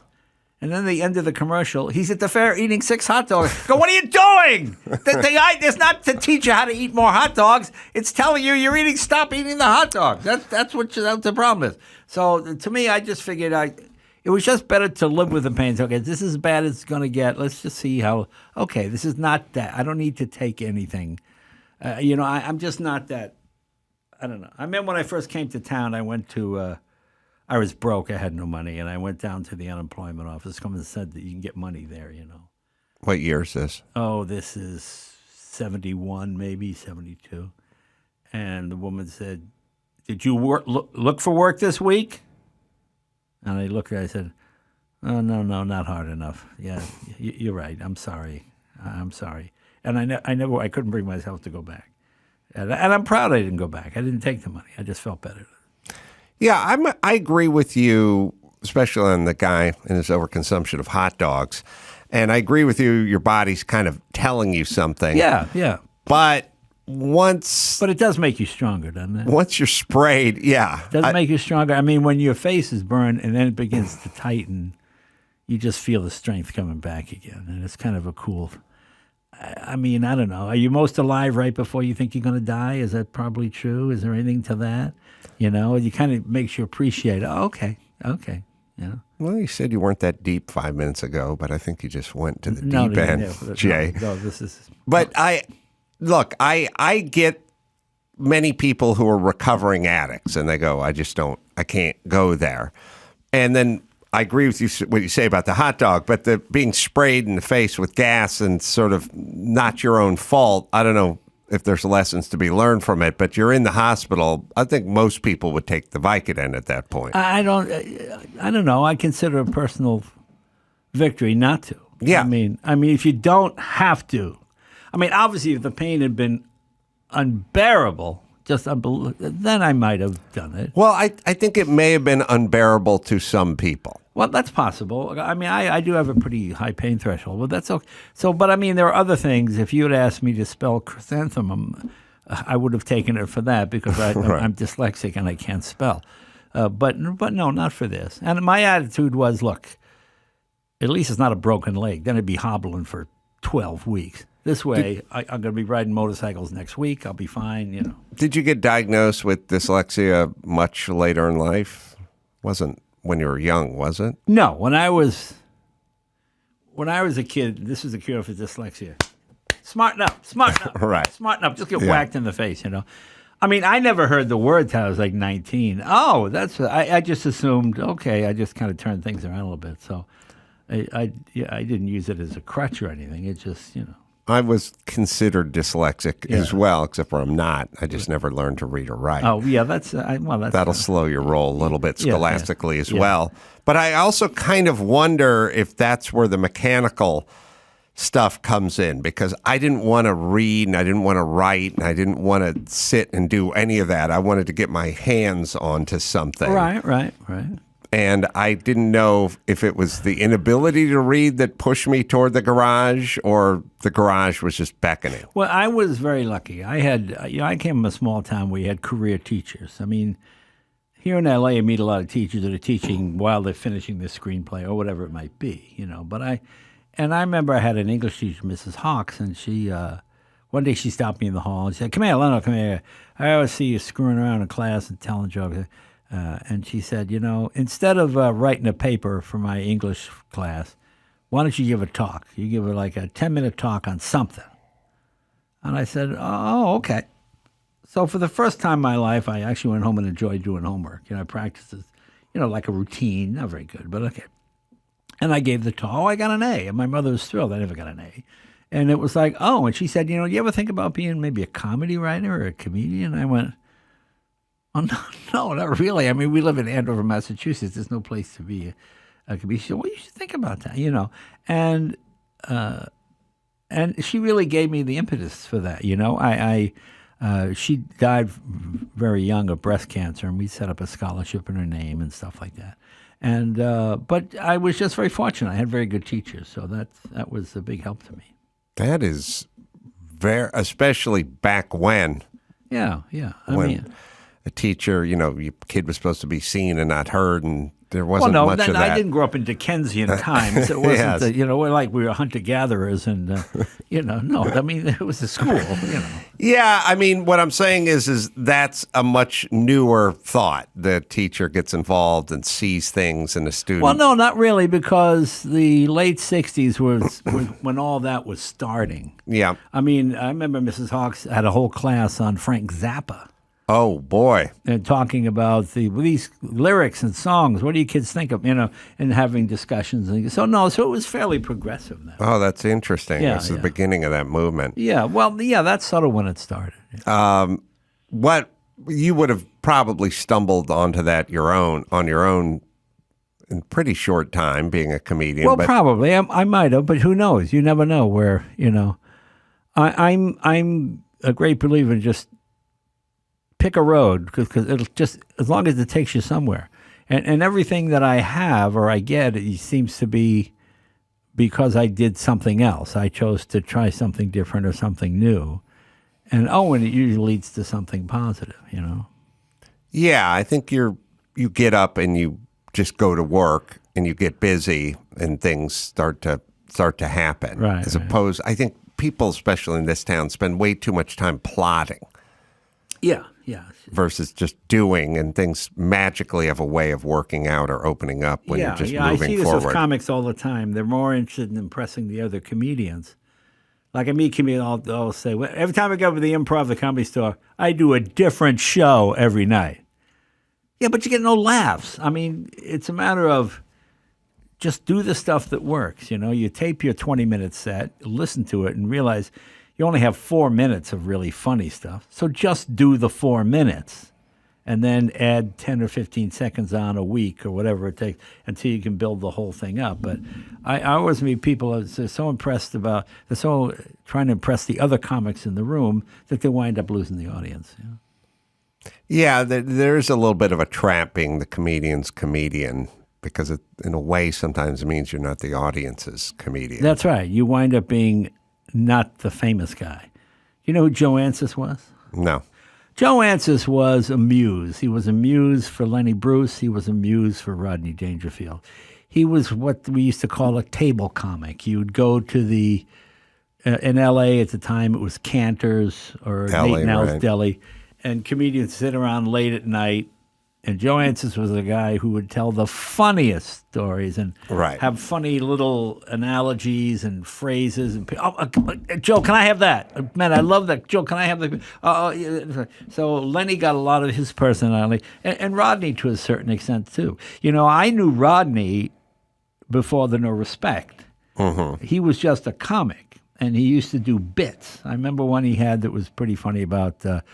I was your pilot, Captain so-and-so. We're flying over so-and-so and so-and-so. If you look out of the left side of the plane, you can see the remnants of Flight 118 that crashed and killed almost everyone on board. Bob, you were with me on that one, weren't you? I remember that was one of the. He used to have those kind, but he would set up like a play and just act the whole thing out. Yeah, kind of Newhardy. And maybe. then I don't know whether the No Respect thing came from Joe, and I have no idea. Maybe not, but he was that kind of guy who would give you an influence. When I hang out with you or I hang out with that company, there's a phraseology or something you're like, oh boy, that's good. I like that. I love it. Wonder if Adam is doing that. Whatever it might be. But you listen to other people, listen to them talk, and you pick up their rhythm. But to get back to what you're saying, a lot of comics become Joe Ancis. They're just not funny enough for the audience. They're funny for the comics. Yeah. The way my Joe Ancis story would be, sometimes if people come up to me, and they probably do the same to you too, once you know you're a comedian, and they go, who's the funniest guy you know? And they want you to say some name that they recognize. And I always go, the funniest guy I know you've never heard of. Right. He was Joe Ancis. Right. I haven't heard of him. Right. I roll pretty deep with comedians, but Right. I don't know who Joe Ancis is, and you're not going to know who my guy is either. He does crack up all the comedians. He does hold court. He does do all that. But he's so ensconced in that, he forgot about the audience. And Joe was long before your time. I'm not much older than you. So I'm another generation. And Joe was a generation before me. What's so funny? You watch comics now and everybody complains. Do you know what became of him? Well, I know he died a long time ago. He was not a kid. I don't know what he died of. Probably. Did he make money in the business? I don't think so. Really? I don't think so. Wow. But, it's so funny when I hear comics talk about cancel culture, and people don't realize, do you know what a cabaret card is? In New Yeah. York City, if you were a stand-up comedian, you got a cabaret card, which was a license to stand on stage and perform. Yeah, sort of like And a Lenny- cab medallion yeah, or something. Yeah, well, Lenny Bruce had a cabaret card, and he'd sit on stage and he started doing interracial jokes and using four-letter words. And what Lenny is famous for. And a policeman went up on the demanded his cabaret, tore it up. That's it. You're not working anymore. And he couldn't work. That's canceled. He had to go to court. Right. And eventually, then of course, you had a new Supreme Court coming in the late 60s, and then suddenly pornography, everything was out the window, everything was over. But yeah, it used to be you got arrested. Right. You got arrested for being gay. Right. If you were gay, that was a crime.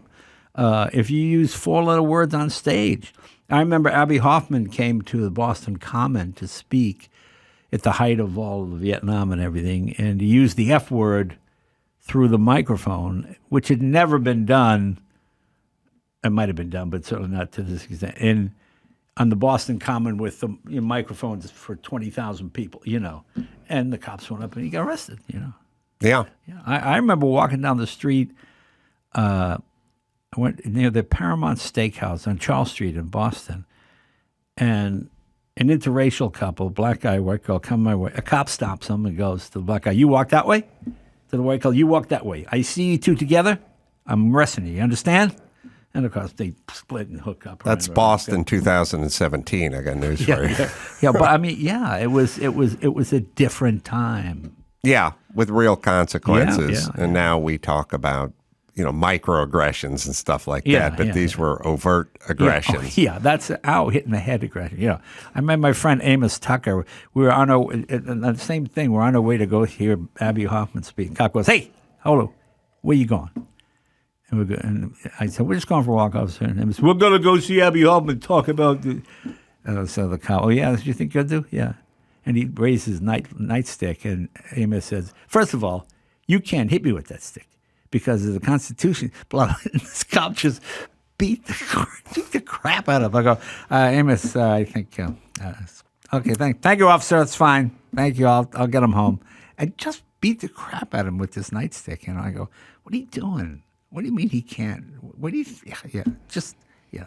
Well, it's interesting because you are very liberal in many ways, very progressive in other ways, and then very American and very. Well, I'm not agreeing with that. I'm just saying what it is. I'm not condoning it. No, Good heavens. No, I'm not accusing you of condoning that. What I'm saying is I don't know that people can figure you out. A lot of people, wear their politics on their sleeve. A lot of people go, that guy's in that camp and she's over in that camp. But you're very libertarian, I guess. I don't want to put words in your mouth, but I mean, you attended these things. You come from a progressive era. You were the recipient of good teaching and stuff like that. Yeah, my brother went to military school. Right. On the other hand, there's that. Yeah. So I mean, I'd see nothing.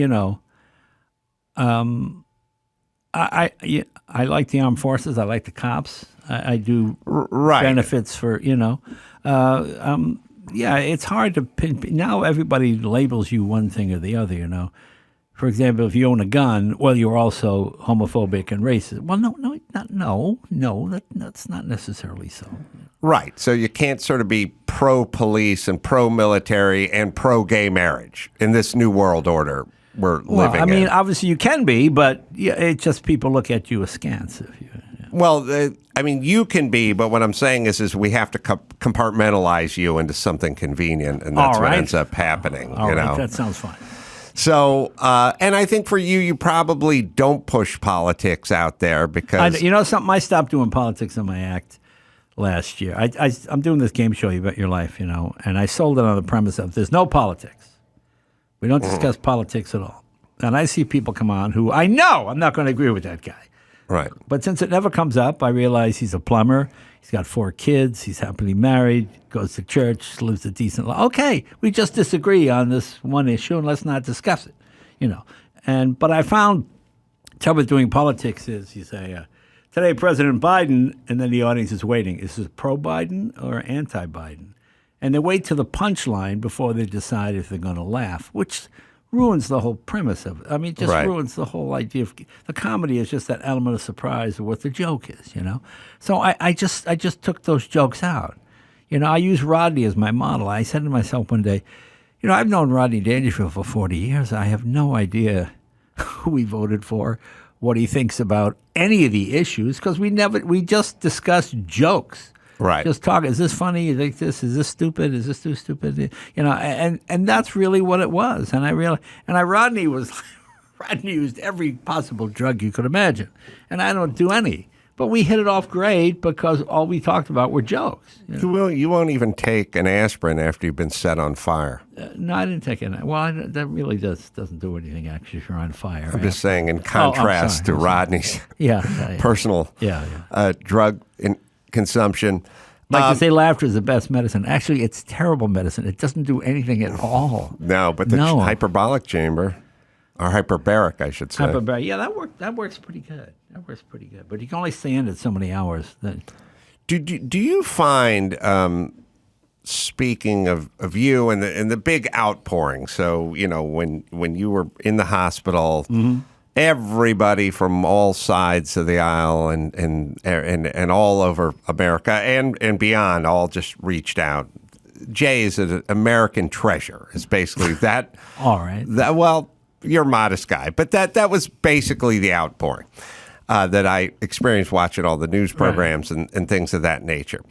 Do you feel like since you stopped doing the Tonight Show that you've had a bit of I don't want to say a renaissance, but like people look at you in a different way now, more as a pure comedian? I think so. Yeah, I do sense that. I try not to, I try not to believe the good stuff or the bad stuff. I mean, I meet comedians all the time. I go, oh, God, you see what they said about me in the paper? Oh, my God. And I go, nobody cares. Okay? And nobody cares. I mean, how can you treasure the good stuff? And it's all the same. It's all the same. It's very nice if they say nice things. But if they don't, it's not the end of the world. You know, when I rationalize, how many people you think read the newspaper? How many people think saw your article? They didn't, My favorite thing is when I see people on Jerry Springer. I'm coming on national television to tell everyone, like all of America, oh, my God, honey, come in here. It's this guy from Springfield, Missouri, and he's talking about, it just makes me laugh that people think anybody cares. Well, is it that I've said this before to you, and I always want to be clear. It's not low self-esteem or no self-esteem. It's a sort of a non-relationship with self-esteem. Like you might be confused if I said so-and-so was talking about you. You might say, why were they talking about me? Now, I say I'm a huge believer in low self-esteem because it's the key to success. Yes. You don't, if you listen, most people can't do anything. And some people can do one thing. I can do one thing and did pretty good. But I can't spell. I'm terrible at math or whatever. So when I did the Tonight Show, I hired the best people I could. And I said, you guys run stuff. Just tell me when I suck. Please don't lie to me. Okay. And they would go, yeah, you suck tonight. It was bad. Okay, let's make changes, whatever. And we had the same crew and the same, I always tell, we had 64 children born on the Tonight Show. Our staff all intermarried each other. That was the one blues singer who was in the band, but I get what you're saying. Uh-huh. I was just making a joke about a blues singer. Yeah. But yeah, and so it was just kind of fun. Everybody knew their job and they did it, and that was my thing. Just stand back and they know more than the lighting guy knows more than you do. So do you feel like America feels different about Jay Leno post the Tonight Show than they did during the Tonight Show? No, I think it's a cumulative effect. You try to live your life a certain way, and you try to do. The one thing I have noticed is I get a lot of. My mom broke down in 1984, and this guy who I later found out was a comedian stopped and changed her tire. I get a lot. I hear those kind of things, and I like Tim that. Allen, huh? Tim Allen, yeah. He's a good dude. I get a lot of that. Yes. And the fact that, if you do those kind of things, it does come back to you. I do believe in karma. I do believe it comes round again. I mean, every good work you do, it's like 6 degrees of separation. It'll affect somebody, Well, I couch it this way, which, and you can agree or disagree, but I know people that are very generous and they do a lot for people. I'll include you in that group. Jimmy Kimmel's a guy, including that group. He's very generous with his time, very generous with his money, but he's always been generous with his time. When I met him, I was nobody. He was very generous with his time.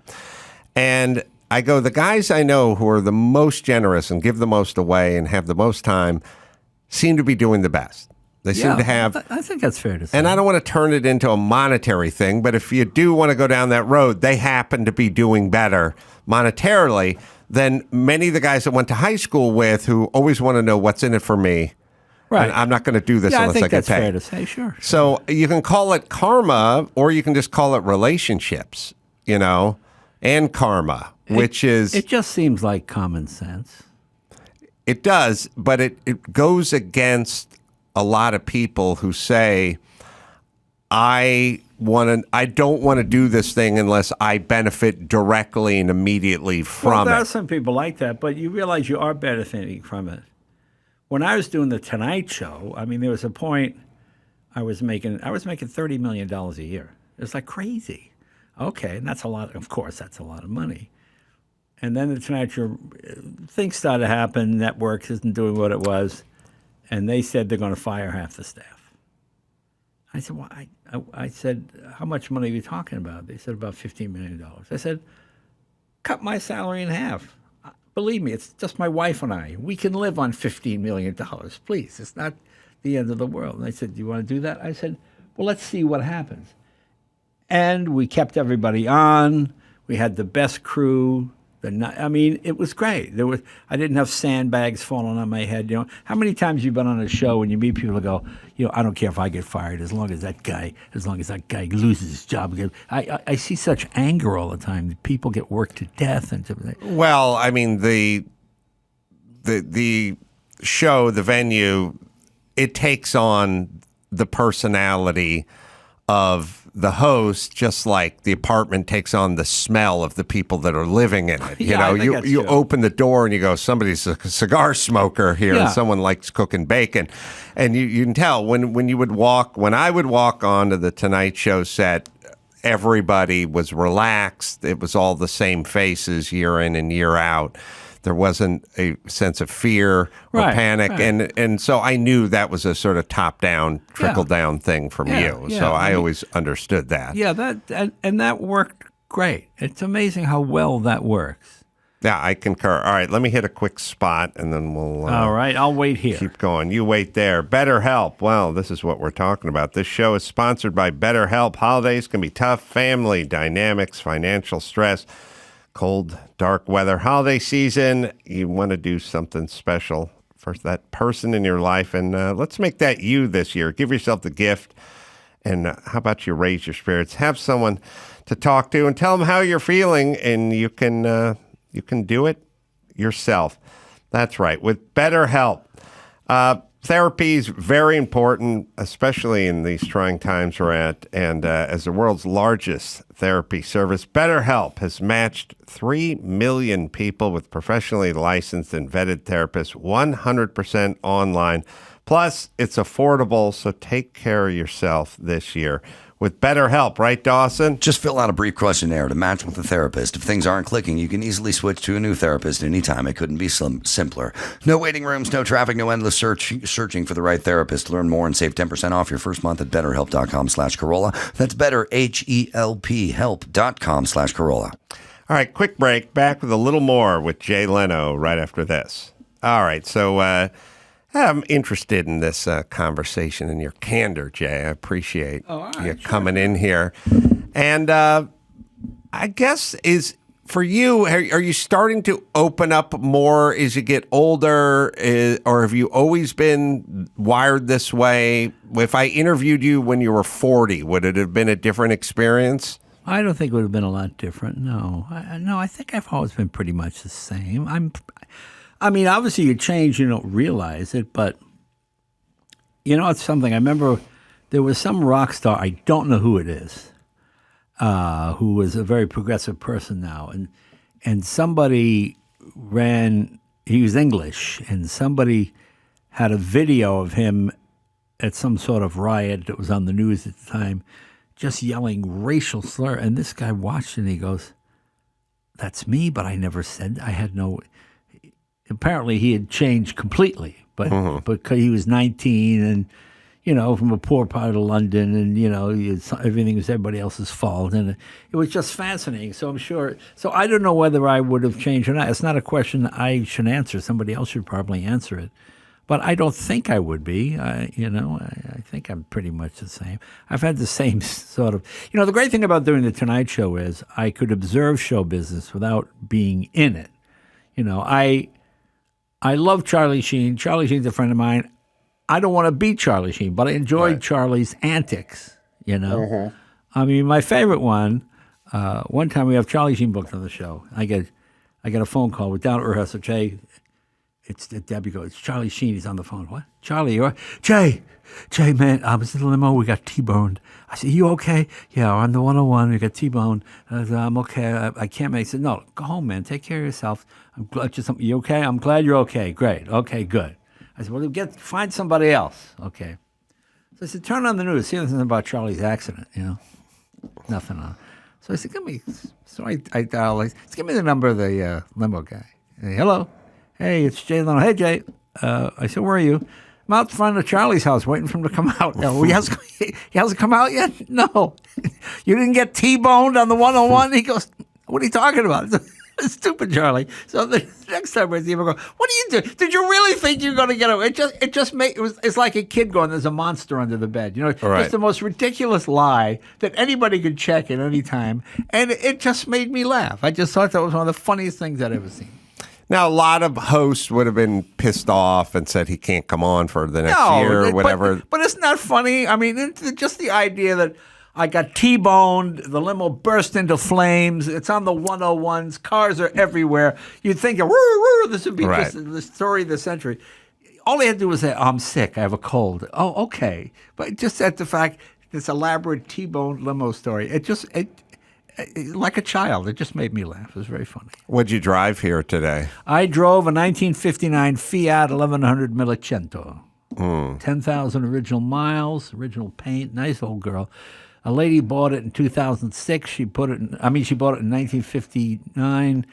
In 61, she put it in her living room in Pennsylvania, and she kept it there until she died.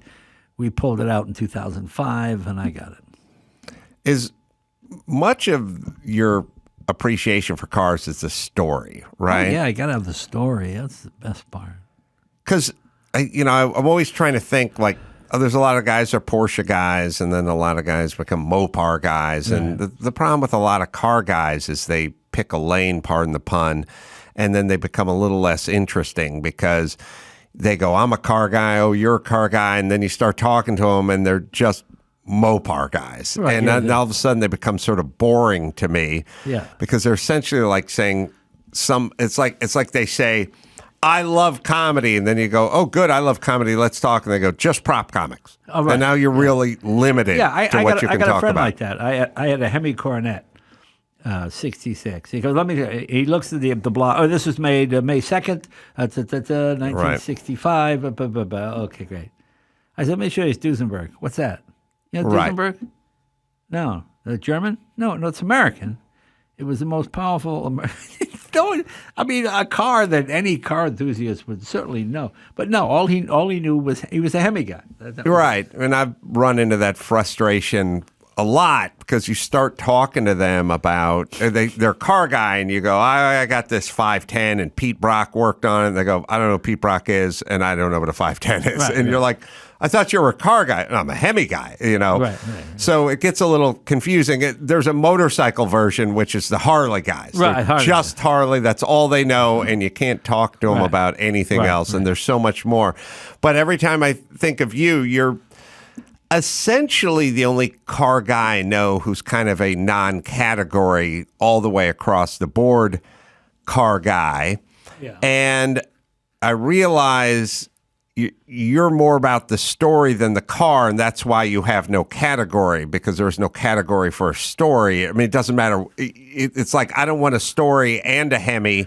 I'll just take a story in any car. But sometimes it is the story, So, essentially, that's true. You're correct. And when we're talking in Malibu about an old Jag that'd been, you like the buried in a garage for 40 years stories, right? Right. Those are my favorite. And I think I saw, what was the one you pulled out of Burbank next to the bookstore that was that was a 1927 Duesenberg. That was a Duesenberg, That was the right? last Duesenberg built by the Duesenberg brothers before E.L. Cord bought it and said, I want you to build the biggest, fastest, most powerful American car. And they built the Duesenberg J, the one that made their name. Mm-hmm. But the Duesenberg brothers were engineers. They weren't stylists. So their cars were a bit frumpy. Mm-hmm. They didn't have a lot of style. So they didn't sell many of them. But engineering-wise, they were race car guys. They won Indy a bunch of times. So when E.L. Cord came in, that's when everything changed.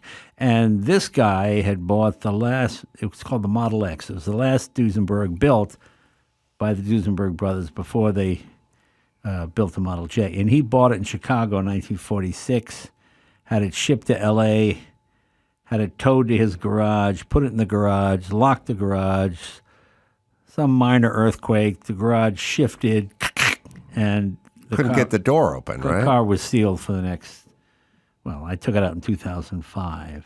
And in fact, purchased from the daughter he had passed? Yeah, the daughter had no idea it was in the garage, but she had never been in the garage. The dad was that much of a hoarder. And I used to drive by. That's not the car, by the way. Oh, is that it? We're looking at a picture. Oh, yeah, that is the car. I'm sorry. Yeah, that's it. That's the one. Yeah, I'm sorry. That's it. You leave the patina on most these cars. That one I did. I just did the engine, I did the transmission and the brakes. And it was too nice to restore, so I just kept it original. Because you could spend $1 million restoring it, it wouldn't drive any better than it does now, because the engine and everything is. And it's never going to have that patina again if you restore it. Exactly. And so you drove. Now, see, I think most people would think it was sort of risky to drive around a miniature little 1959 Fiat here in Los Angeles. Just smaller, no airbags, no crumple zones. That's the car. Yeah, that's my baby. Yeah, right there. That kind of stuff. But also, I feel like they think it would break down a bit going up the 405 and overheat. I broke down twice this week in my Mercedes 600. I was on the 210. And I'm driving along, and all of a sudden the front tire, boom! I mean, like a shotgun. And the tires were starting to get dry rotted, and it just blew off the rim. I mean, nothing left. I pull over, oh boy. I open look at that. I got a spare. I got the jack. I got everything. I put the original to spare, which is old as the car, in its mid-60s. I put the spare on. I said something, I'm going to drive home. I don't want to take a chance. What if I got another flat? I go 5 miles, bam! Another tire pulls up. I go, okay, these tires are like aging out within seconds of each other. And then I had the flatbed at home again. Then I get it home. Okay, and I put 4 new tires on. That's perfect. I'm going up cold water, sprag in the clutch. It just chews itself up. Okay, now I can't go forward or backward. So that's where I am right now. Yeah, a lot of people don't have that kind of dedication to drive something different every day. I like the challenge. I like see, my cars, people aren't amazed that I got there quickly. They're amazed that I got there at all. Yes. I'm so saying, you came in that? That's my favorite thing about show business, because the more successful you are, the more mentally incompetent people think you are. Like when you've done this, you go to a show and they go, "Oh, Jay, how'd you get here?" "I drove myself." "You what?" Yeah. Jay drove himself. "Susan, come here." "Jay, where'd you park?" "I parked in the lot." You parked your own car?" "Bob, Jay parked his own car." "You're kidding." "No, he did." You parked your own car. And they're astounded that you can perform simple tasks. I mean, it's... Yeah, comedian is one of those things that I ran into it a lot, because a lot of people who used to say, they interview me and they go, "Well, what was your break? How'd you get into show business?" And I would say, "Oh, I was a boxing instructor and I taught Jimmy Kimmel." And they'd go, "Yeah, okay, all right, okay." And I'd go, "No, that was my job." And that's how I met Jimmy for a radio stunt. And then, or I'd say, I used to be a carpenter. And they'd go, well, who did your kitchen? And I go, I did my kitchen. And they'd go, okay, get the hell out of here. Because as a comedian, you're rendered useless anywhere else but on stage telling jokes. And we don't, if a fireman says, I built my own thing, or I fixed my own car, or I was a boxing coach or something, everyone goes, oh, good for you, got another job.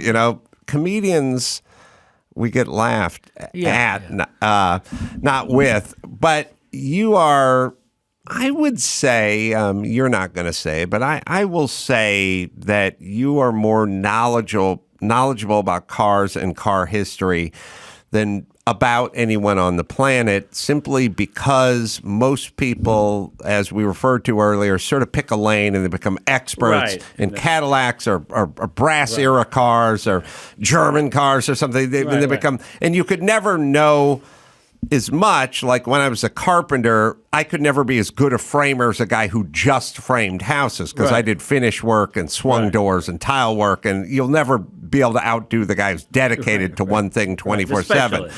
But I'd say width and breadth of car knowledge, I don't know anyone who I'd put ahead of you in any trivia competition. Well, you probably got to get out more, but yeah. Well, I appreciate that. I guess that's good. Thanks. I would take it. So, no hesitation, back to the white 1909 steamer. Oh, yeah. No, any thought about, I don't know, maybe I'll wear goggles when I climb under the car? Yeah, I should do that. I do that sometimes. I just didn't do it this time. But sometimes I do that, yeah.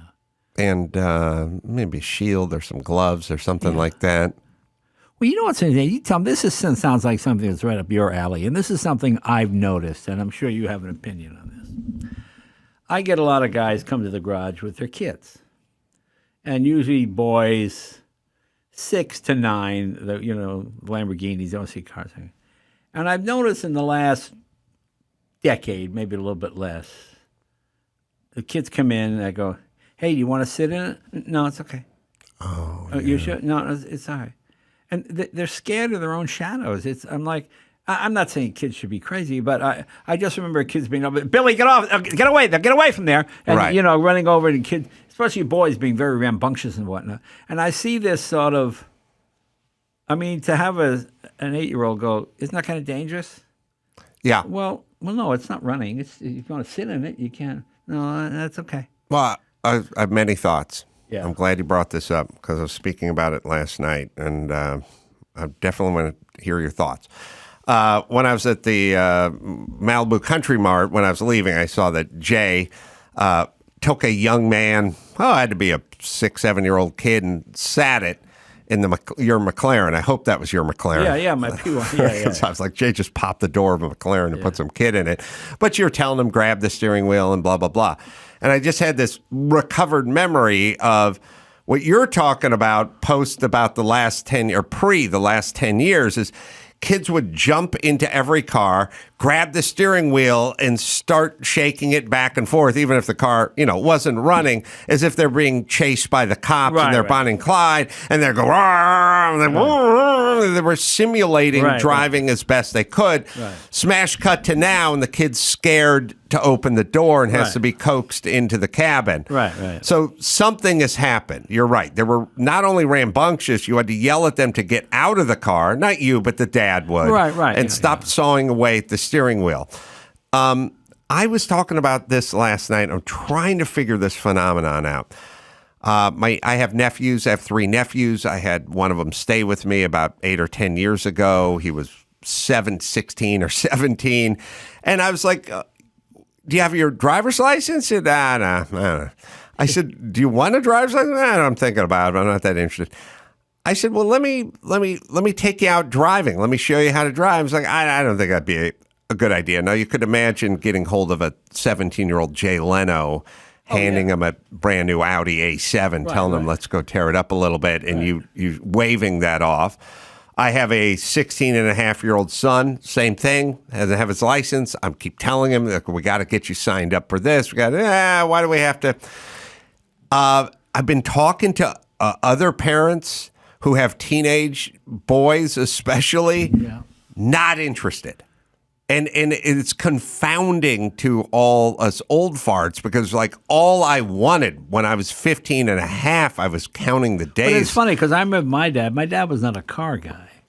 But my dad would be, the car, you get a car with an automatic truck. What do you want a shift for? It's got an automatic. It shifts it by itself, you know. My dad could never understand why an old car would cost more than a new car. Right. Anytime I would buy something, I would go, you get a new Cadillac for that. What are you doing? You know, he just never got it. So it's like it's cyclical generation. Yeah, because there is something in the zeitgeist where young males especially are not the only dying thing to drive. I think the fear of God has been put into them over everything. Mm-hmm. You know, wearing a helmet to walk upstairs. Right. This kind of stuff. I'm not saying that those things aren't good. I mean, yes, it's important. You should wear a helmet when you ride a bike. But it seems like you should have to twist their arm a little bit to get them to do it. You know yes. what I mean? I had the Italian uncle syndrome, you know. Hey, don't do that. Hey, Jay, come here. Here's $5. Don't tell your mother. Okay. You know, they always had that kind of, you know, it's funny because I remember as a kid, and I don't know if this is sexist or not. I don't think it is, but my dad would say, listen, I got to go out of town. You're going to be the man of the house, okay? I need you to take care of your mother and make sure that, yes, Dad, okay. You know, I was like 9 or 10, make sure the doors are locked, make sure everything is done because I was the protector. And I'm sure if I had had a sister, he would have said the same thing, or my mom would have said the same thing to her. So I think it was ego. But it's just a matter of making kids feel as if they are special. You know, like when I was a kid, I would go, Dad, why do I have to put a tie on to go out to dinner? Because we're Italian. Okay, that's what we do. Right. So everybody else that got T-shirts with obscenities written on them, and I'm in a little jacket and tie, you know, eating meatballs and spaghetti, you know. And I said, why do I have to wear a tie? Well, because we're Italian, you know. So it always made me think Italians were special. We weren't, but it made me. It gave me a certain pride, you know. And I thought, okay, maybe I guess that's a good thing. I don't know. I got news for you, Jay. We are special. That's right. The Paisans. And yeah, another topic for another day. But I do agree that safety is fine, but living in fear isn't, and it has its repercussions. Right. And some of those chickens are coming home to roost now. There is something to taking a chance. Oh. I mean, yes. You have to take, you know, like I was never a good athlete. I was in sports, and there was, Jay, you suck. You're not okay. Now every kid gets a trophy, and everybody's the same, and don't keep score. And yes, it's not if you win the game. It's if you win the game. That's what it is. Yeah, there's. It's not everything that is safe is good and or healthy, and it has its repercussions and sort of downstream effects that you should factor in. And I always said that. I played Pop Warner football. I played football from the time I was 7 times. I got so much out of it, and everyone is so worried about injuries now. And I would say, breaking a forearm, that'll take 6 months to heal, but being a pussy's a lifetime sentence, and that's what we're working on now. I remember I'd say something, and the mother would say, "Don't do that." I go, "Well, listen to your mother. Your mother knows best." But at least the kid knows. Oh, somebody. Yeah, it's hard to put into words what I'm saying. I guess it's just the idea that I just remember the grown-ups would give you a wink. You know, like my uncles would go, "Hey, Jay, don't do that." That's pretty good. Yeah, I think I can sum it up by saying if you grew up in this modern zeitgeist, especially here in Los Angeles, I don't think Jay Leno would be the Jay Leno that we know today. Oh, I don't know. Maybe. I don't know. I'm saying yes, or you definitely would have been wearing goggles when you're underneath that. That's probably true. That steam car. All right, let me tell you about my friend Jordan Harbinger. All right, Jay Leno, Jay Leno's Garage, of course, on YouTube. I never miss an episode, and you can shoot him a tweet at Jay Leno as well. And the car care products, can we give a plug? Are they out and about? Yeah, they're doing really well. And we're in Walmart. We're on our own Jay Leno's Garage website. We're on Amazon. We should do about 12, 15 million this year in sales, so it's doing really well. Couldn't happen to a better guy. I'll be at the Tucson Rialto Theater coming up December 15th. So come on out and see me. I'll be at the Tempe Improv 16th and 17th. Until next time, Sam Carolla for Lewis Howes and Jay Leno saying mahalo.